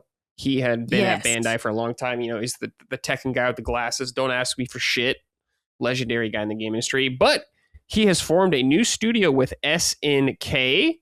And I'm going to read this from Video Games Chronicle. In an announcement published on Tuesday, Harada confirmed the formation of SNK Verse Studio in Shinagawa, Tokyo, where he will act as CEO. According to Harada, the Verse in Versus Studio's name holds various meanings, including video game soft, Verse development division, and the spirit of Versus challenging tradition. I assume they're going to make a fighting game. Versus Studios' philosophy is beyond tradition, crafted to perfection. He said in a statement, "We will combine technology, sensibility, and world-class expertise to pursue the ultimate form a free, open, and spacious environment. We will generate new ideas and create memorable games. We established a studio to bring this vision to life." He added, "Having been involved in game development for many years, I've constantly considered how I want to spend my time as a developer and what kind of environment allows developers to perform at their best. Verse Studio is one answer to that question. By bringing together technology and knowledge and working with passionate colleagues, we aim to deliver the best gaming experiences to users worldwide." I love when game developers call players users. That's good shit. That's like Tron stuff right there. Well, anyways, they're making video games, so there you go. While he did not share details of the types of games Verse Studio will make, Harada appointed himself owned SNK, Tekken series. Yeah, I'm assuming it's going to be a fighting game, so who knows? SNK makes a lot of fighting games. But yeah, he was definitely known for Tekken and all that stuff, but he had been at Bandai Namco for a while, so he is now working with SNK. SNK is owned by the Saudi Arabian, what's the term? Like the royal family, the government? I'm not sure what it is. But so he's under that wing now as well. Micah, I know you probably don't have a lot of experience playing Harada's games. I don't think you were a fighting game player at all. No, what do you I think tried about this? though. You tried. Oh, Yeah. I wish them the best just because we continually see studios close for various reasons. So I hope their new startup goes well, regardless of if it's a game I'll be interested in. Just we want to see more games coming from creative people, ambitious people. He sounds like he really is excited about this. Of course, maybe it's just all PR speak, but I can sense his excitement and enthusiasm. And I wish him all the best. But fighting games and I have a complicated relationship because I love watching good people play them. Yeah. And then I say, I want to try that. And I hate it. I'm dog shit at it. And I couldn't learn any of Katana's combos. I tried so hard. So you know what? It's okay. I'll watch the tournament fighters. No, I get it. Enjoy it that way. Yeah, I get it. I used to be into fighting games I really liked fighting games up until like the PS3 era is when I fell off, I would say. So like anything before that, I liked King of Fighters. I liked, of course, Marvel vs. Capcom, all those games. Mortal Kombat, but Street Fighter. But I liked fighting games when it was like local, you know, when you're playing with someone right next to you. And that still happens occasionally, but you know, just at my point in life, doesn't happen as much. It's great you can play online, but to me, it was the most fun when you're playing with like your friends and having a good time. But there's a lot of good fighting games out there, so maybe you'll get another one coming up. Have you ever watched Evo, Micah? Yes. Okay, cool. I have a couple people that I still follow on Twitter. Funny enough, though, some of them have retired from the fighting game scene at this point, and it's like, oh my god, I gotta go follow new ones if I actually want to stay in the loop. But I had my favorite guys that I would follow, particularly for like Mortal Kombat 10 is when I really started getting into it. And I just loved. I really appreciated when people would play as characters that weren't the best for a tournament. For example, like Yeah, because like there was a guy who would play Devora, who was like this really cool like insect like bug lady, but her move set had some like randomized elements where it wasn't ideal for tournament play. The same way that like in Injustice, Wonder Woman's move set is not ideal for tournaments because when she calls on the goddess, you don't know what she's going to call. It could be Demeter, it could be whatever, and you don't actually know what's going to happen. Not good for tournaments. But when people would play as her, like the kind of the balls to do that.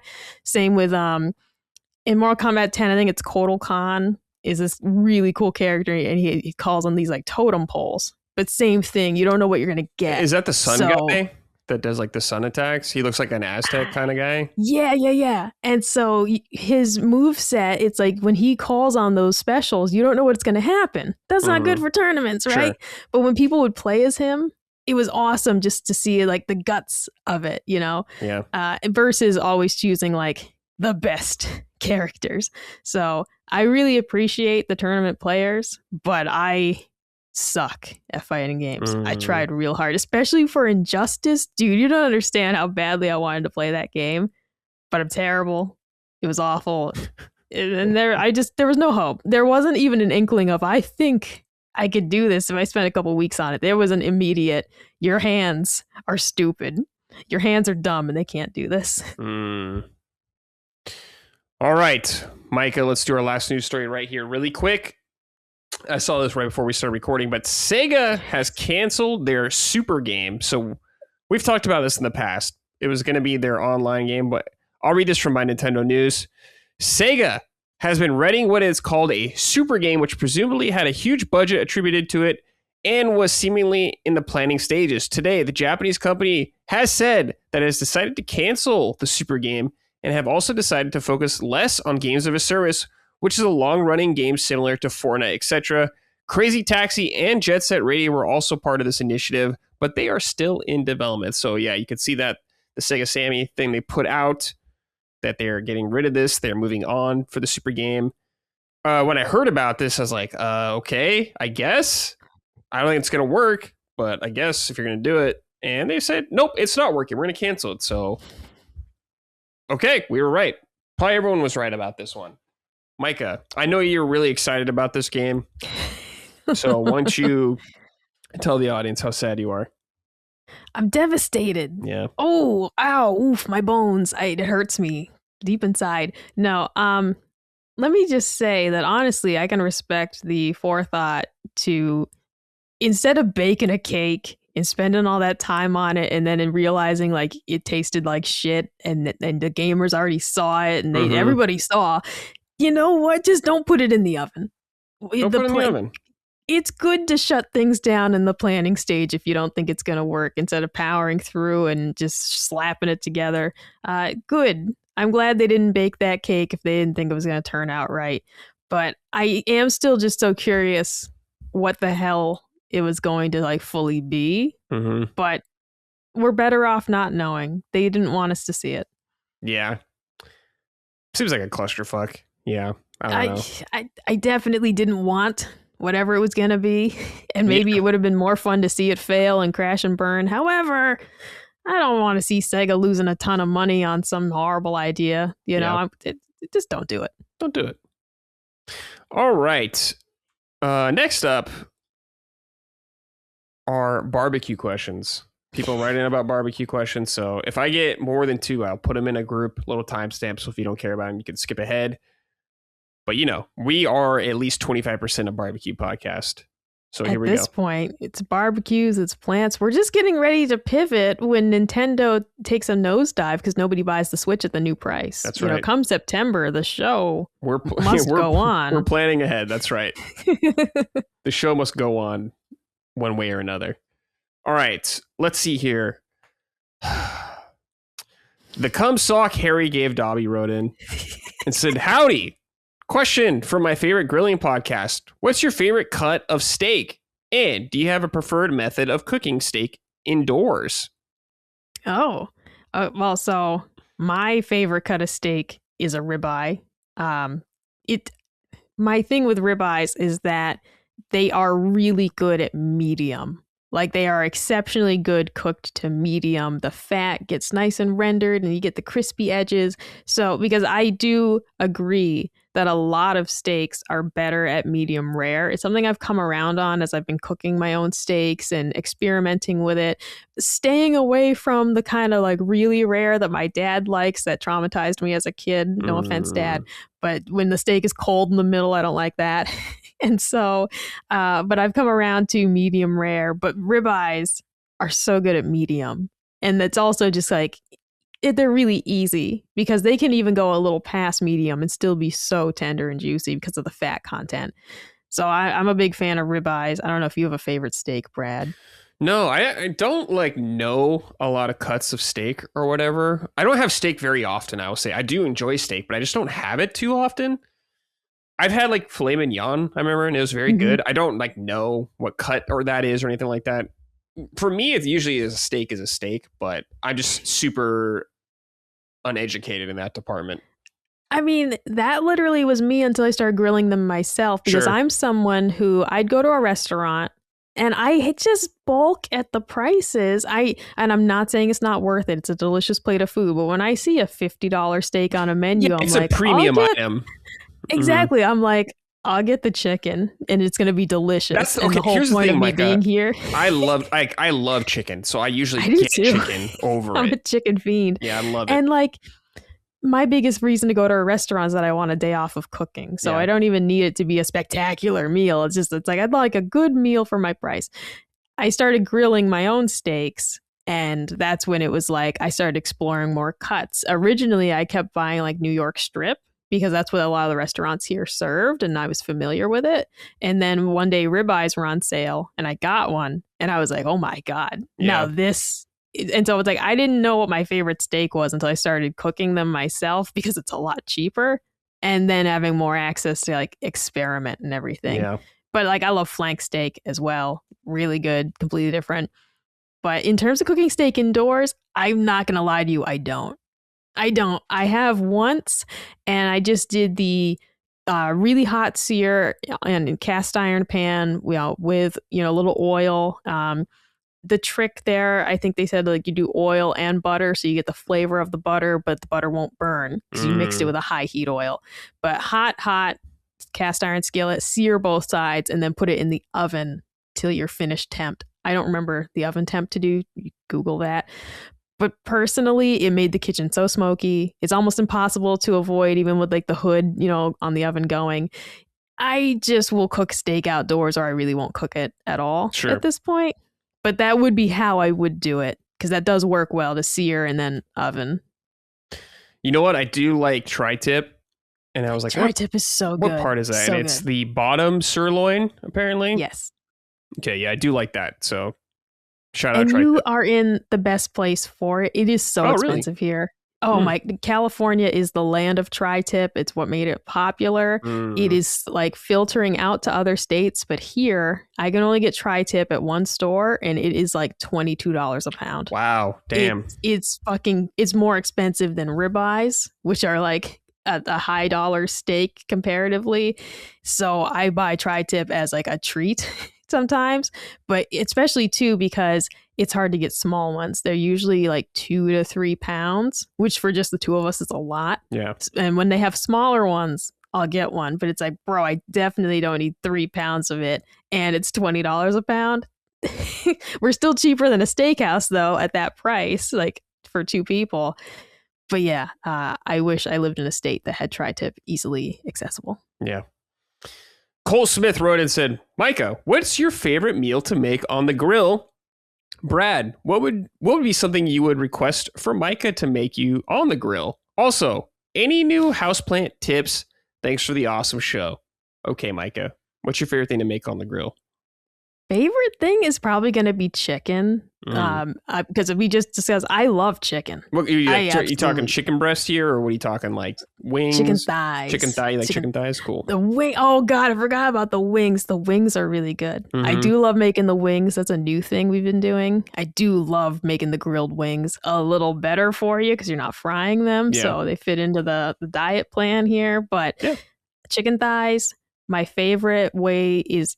Well, I probably have 2 favorites. I either do like a like cilantro lime marinade, and I grill them, and then I chop them up for burrito bowls or just burritos. That sounds good. Yeah. And then I also do like a barbecue seasoned chicken. So just Italian dressing mixed with barbecue seasoning. Marinate the chicken in that for several hours and then just grill it.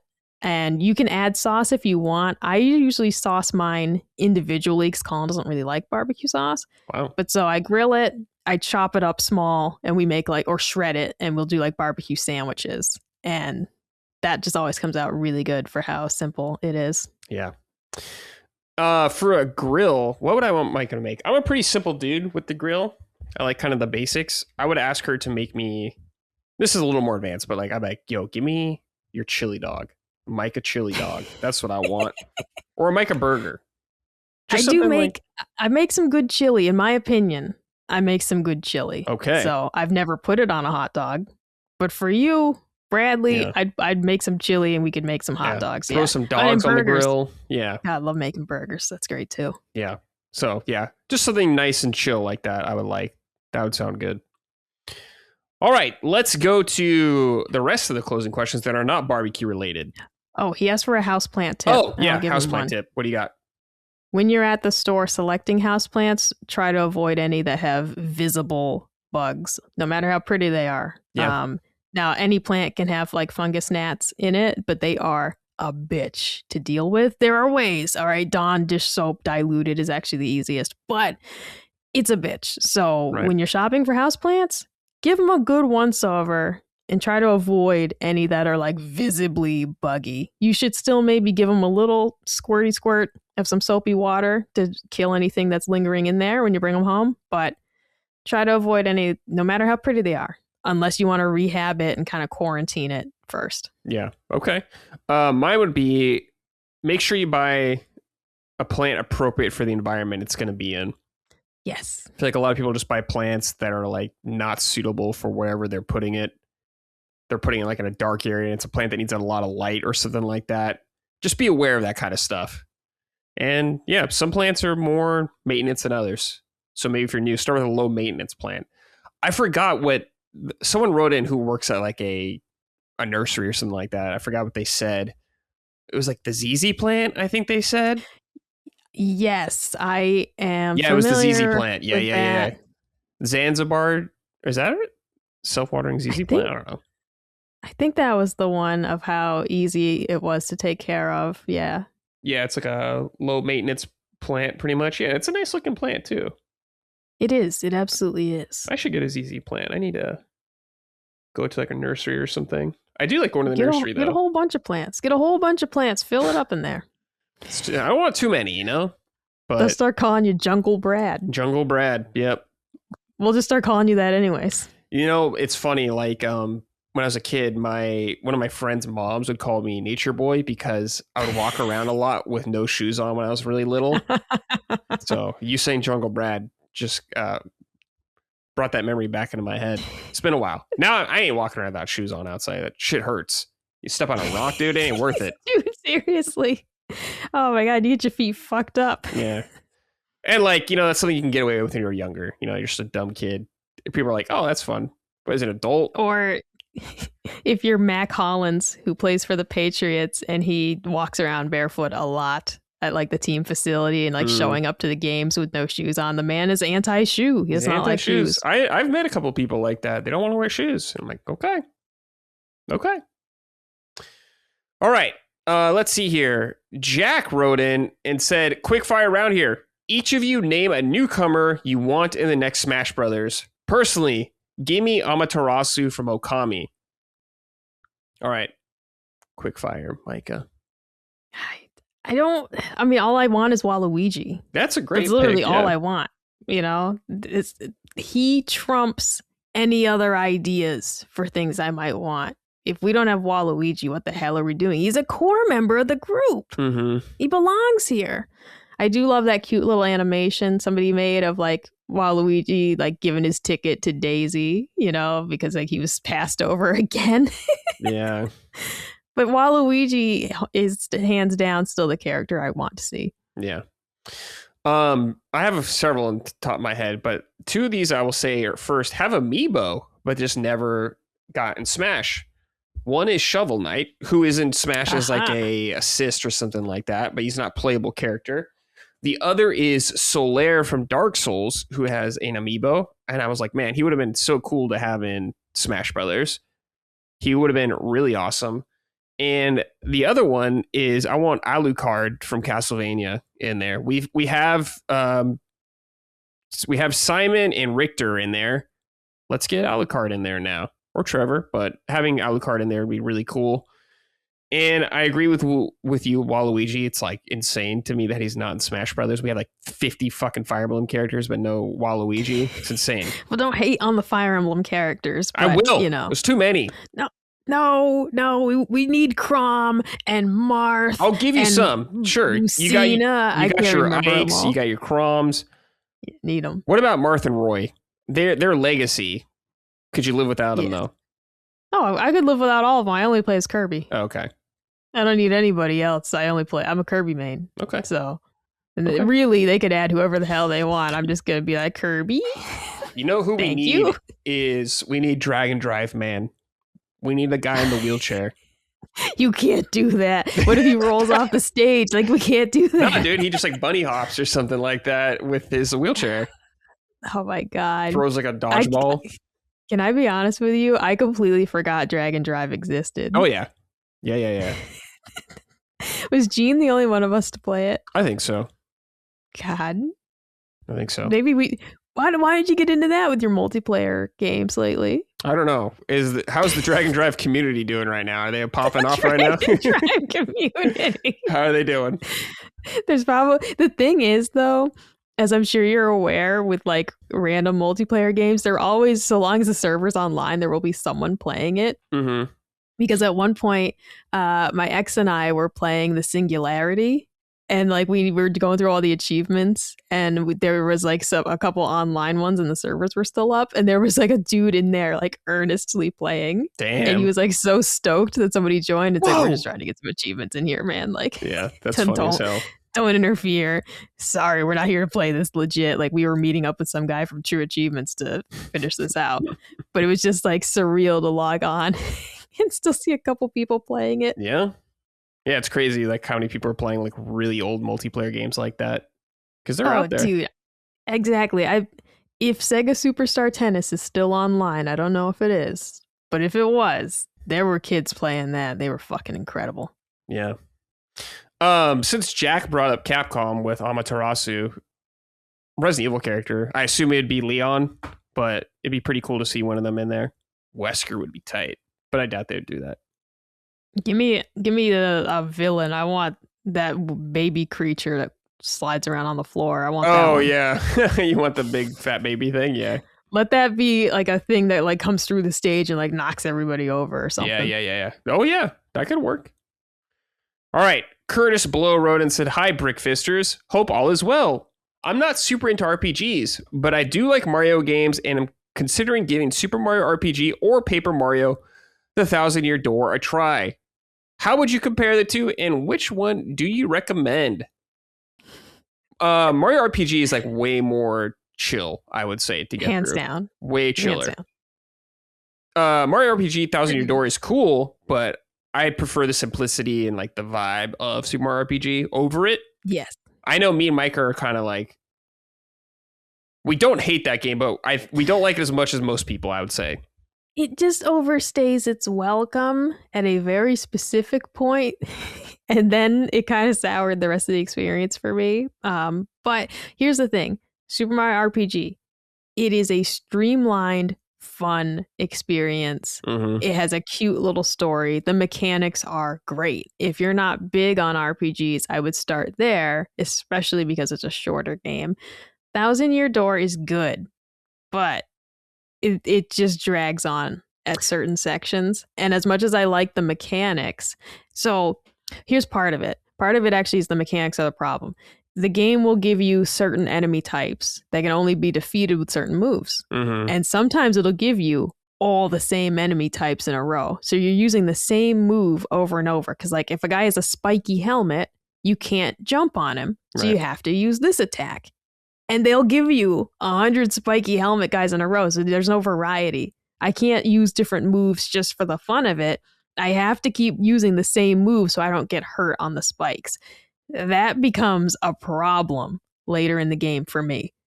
And it just that alone, minus the story issues I have, just that mechanic issue of you have to keep using the same attack over and over because they throw not a variety of enemies, but the same ones all throughout this whole stage. So I like that game. I do recommend checking it out if you're interested, but RPG would be the way to go if you're picking one or the other. Yeah, I guess sumo RPG is just like an easier RPG to ease you into the genre, I would say. Yeah.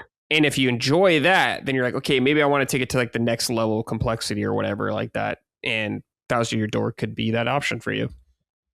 Yeah, and it has a cute story. I don't want to make it sound like the story is bad or anything. Yeah. It has a very cute, charming little story. I love the characters. Like, I became attached to them.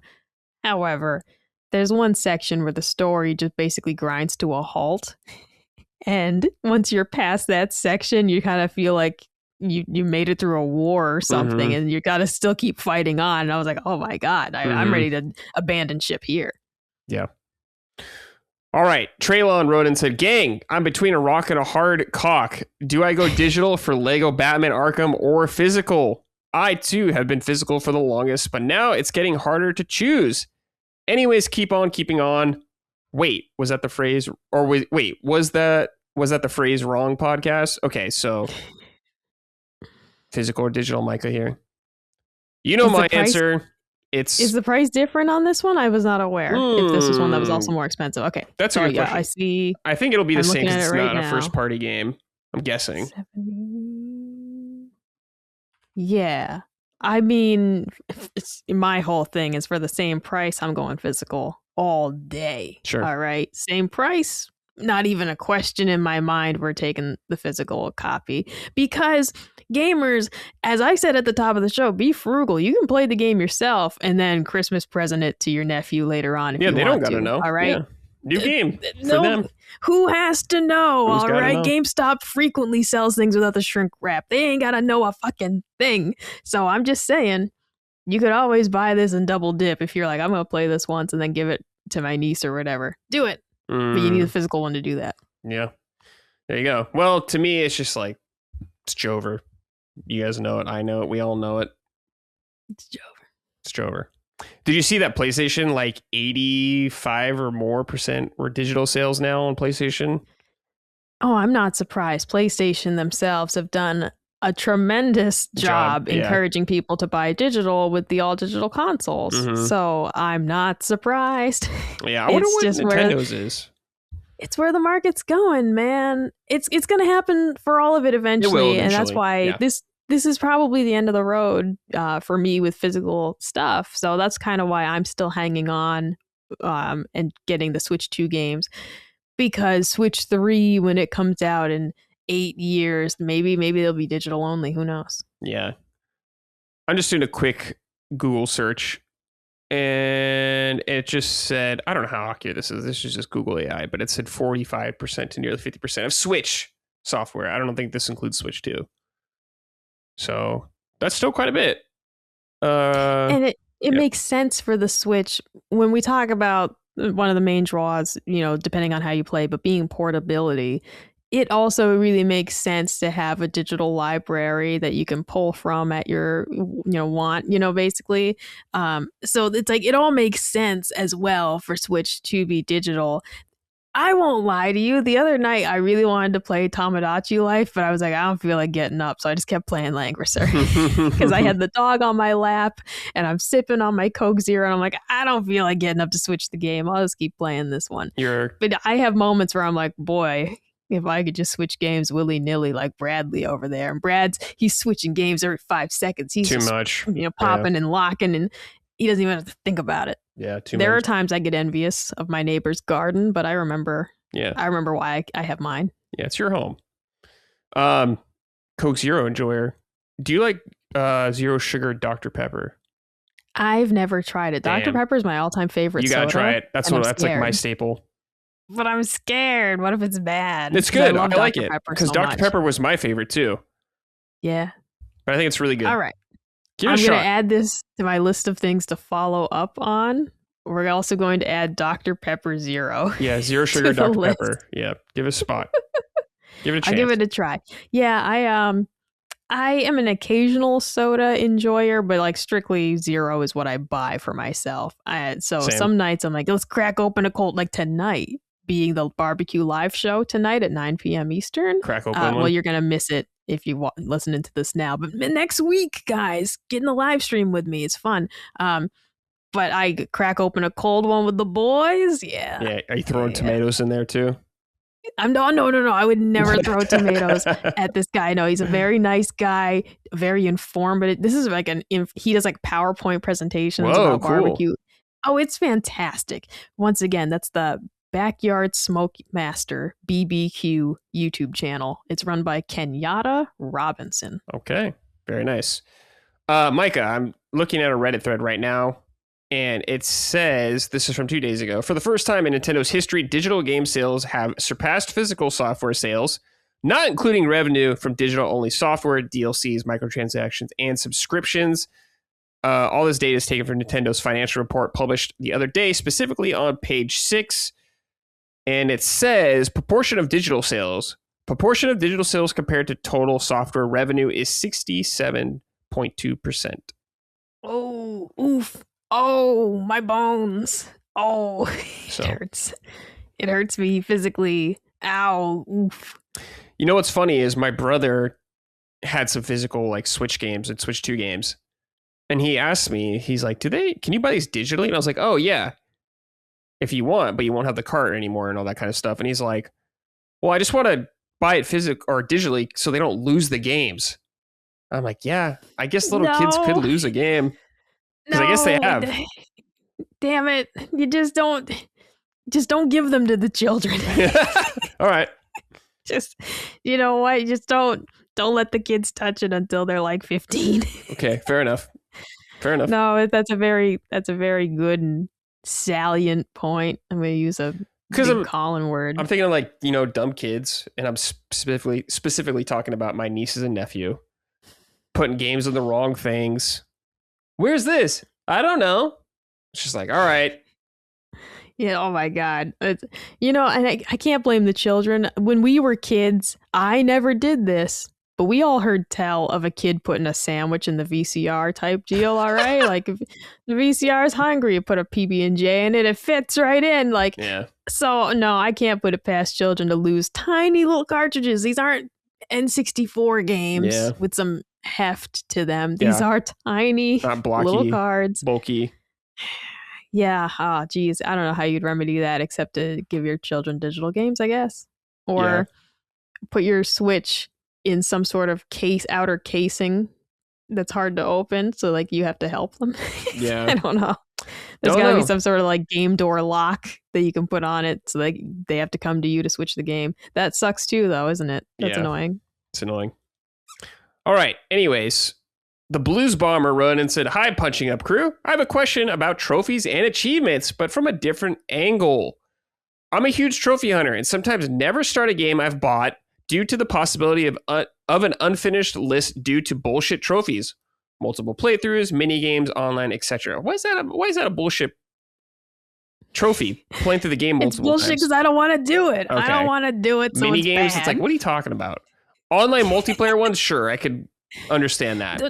No, online multiplayer achievements are the best. Well, it's just like because those are skill. Show me some skill. No, I respect it from that front, but it's like playing later, in the sense like you come back to the game super late, and it's like that's what the true achievements or the was online for. shut down.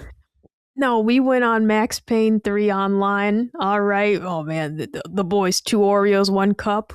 Robo 'em. All right, we went in and we did all the multiplayer achievements. Had a great time.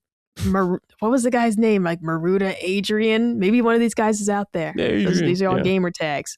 Maybe one of them is out there. We had a great time, and we got all that. We mopped up those achievements. You just need dedication. That's all. Yeah. Sometimes I wonder if Nintendo is doing the right thing with no trophies, as it might persuade others to never give games a shot. When we were younger, you would 100% things with arbitrary parameters you placed on the game yourself. And with Nintendo, I feel like I do the same now and enjoy it all the more. As an example, I recently beat Kirby in the Forgotten Land with all the challenges in every level. However, my game file says 87% due to minigames in Waddle Dee's town and not collecting every gacha figure from the RNG machine. I feel Micah might agree with this take and that Nintendo is doing the right thing by not introducing trophies and achievements and leaving it to all the consumers on what complete is. Does this change your thoughts at all, Brad? Thanks all. No, it doesn't. One thing I will say I've learned over the years is that people have no self-control and they can't help themselves. And it's like you're coping right now, giving yourself like, oh, I 100%ed it in my brain. And the game's literally telling you, no, you didn't. You got 87%. And they're like, well, if I do all the content that I want to do, then it's 100% complete. I'm sorry. It ain't true. It ain't happening. I want trophies in Nintendo games, and this is definitely not changing my mind. Don't say that. No, why'd you say that? No, I mean, it's fine. You play the games however you want to play. That's totally cool, but I would love it. And like, when I was a kid, I don't recall ever being like making up like parameters for me 100%ing a game kind of thing like that.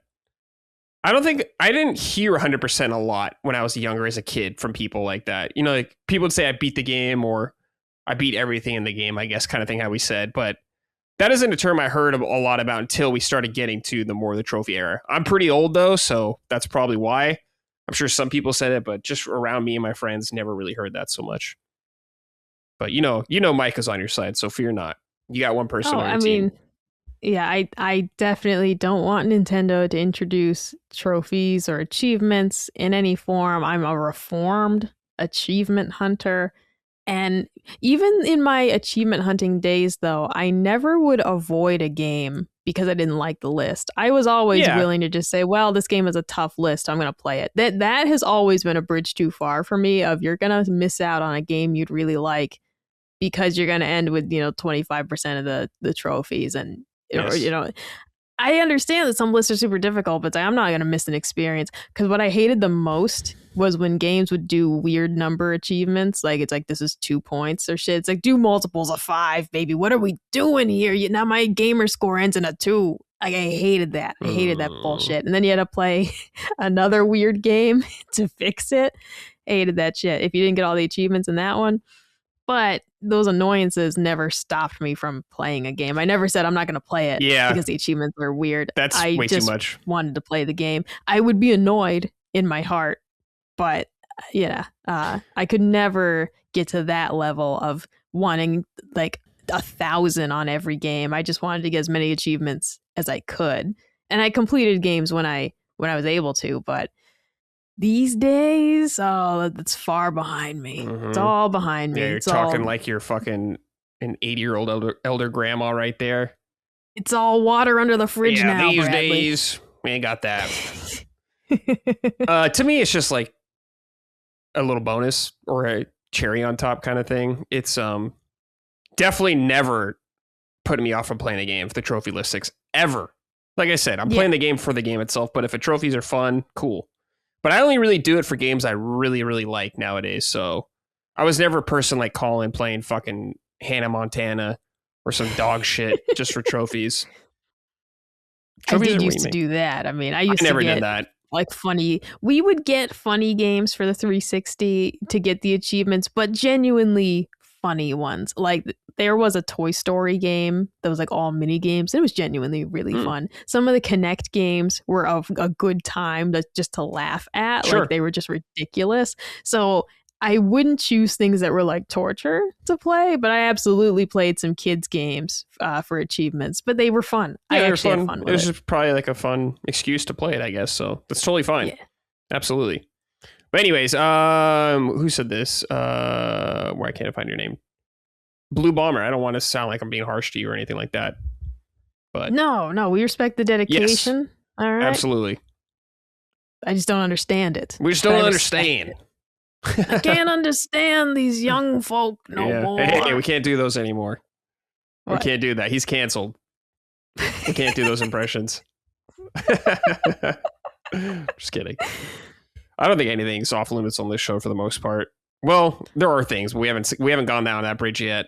We can't have nudity, you know. No, can't do that. Yeah, that's the YouTube rule, so that's not us. That's not us. Yeah. Christian Ryan wrote in with the final write-in. Hello, Punching Up crew. Even though it's not the correct podcast, I wanted you to keep it up to Roger's base for his hype over the Star Fox reveal. With so much negativity around it, being a remake or the character designs, it was refreshing to see someone pumped all the way up about the game. Seeing a longtime franchise get a fresh reboot is an exciting thing, and I loved the surprise direct to announce it. It would be cool to have him back on as a guest at some point to talk about the state of Switch 2, as I believe he was a guest right before the launch. Yeah, I have no problem having Roger back on the show. I haven't talked to him in a little bit, but he's a great dude. I've known him for several years, and he does know a lot about Nintendo. I haven't seen his Star Fox reaction, but yeah, I'm not opposed to having Roger back on the show. If we have guests, we just got to make sure they jive with me and Micah. And I think he was great. Lovely. Yeah, Roger's an awesome dude. So I would just have to reach out to him. Maybe if we have Roger on, I want it to be kind of around maybe a game or a big event that happens recently. Like maybe when Star Fox is out, we could have Roger on to talk about if I can get him, because he is a busy dude. So I don't know. Oh yeah, he's traveling constantly. Yeah, he's traveling constantly, and like Nintendo's not keeping up with One Piece. Yeah, not only is like Nintendo big for him, but like he's a huge One Piece like YouTuber as well. So he's very busy traveling around and all that good stuff. So yeah, I'm not opposed to having Roger on, but when we have him on, probably something on that he can really excel in, like a new game coming out or something like that. I don't want to bring him on a week where there's nothing happening kind of thing. Do you know what I mean? Like, hey, Roger, how about that Nintendo news? It's just like, gotta have something cool to talk about. Yeah, what news? Exactly. We're not scraping the bottom of the barrel. Not this week. You know, we had the price increase at least to talk about, but some weeks we've scraped past the bottom and we're to the floor. Yeah, some weeks it could be rough, but this week, fun. All right. That's it, Micah. We're done. Another episode in the books of Punching Up. We did it. Hell yes. What's the plan for tonight, Micah? The dinner plan? I'm going to go cook dinner, and I'm going to do my barbecue live stream. I'm going to tune into that. That's right, but yeah. Also, Bradley, do you remember the show Two Fat Ladies? It was a British cooking show. In America, it aired on PBS in the late 90s. I don't think so. Okay. I've never seen this I loved that show. When I was a kid, I loved it. And somebody put it all on YouTube like several years ago, but I only found it now. And I have been doing a rewatch. And it is incredible. They are so funny. It's just these two fat British ladies doing a cooking show. It's really weird and funny. They drive around in a motorcycle with a sidecar. They're great. Very sadly, one of them passed away, which is why there's not many episodes of the show. She died in like 99. Oh, wow. Could have done many more episodes. And so there's not a lot of it. But rewatching it as an adult, there's a lot of like jokes that went way over my head as a kid. I also probably couldn't understand half of what they said because they're very British. Right. But it's fantastic, and I'm having a great time watching it. And for anyone else who maybe saw that show as a kid and was nostalgic about it, go check it out because it's really sincerely funny. Yeah, the food looks terrible, but I'm not there for that. Yeah, that British cuisine. Yes. God, it just looks bad. They put anchovies in everything. Ugh. It's driving me up a fucking wall. Jennifer just keeps throwing anchovies at left and right. Yeah, relax, Jennifer. But it's a fantastic show. The theme song gets me every time. It's really funny. I just highly recommend it for anyone who's like, I think I remember that. Go check it out. Yeah. Because it really just brought me back to being a kid. Yeah, nice. I've never even heard of that show.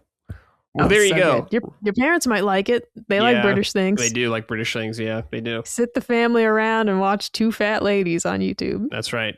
Because the DVDs are really expensive, I checked. Yeah, I bet, man. Some DVDs like that are expensive. All right, listeners, we're out of here. We'll see you next week. Take care. And goodbye.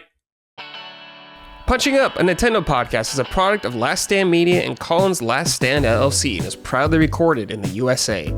The show is written and hosted by me, Bradley Ellis. My co-hosts are Gene Park and Micah Moriarty. The show is edited and produced by Dustin Furman. All of Last Stand's theme music is by Ramon Narvaez.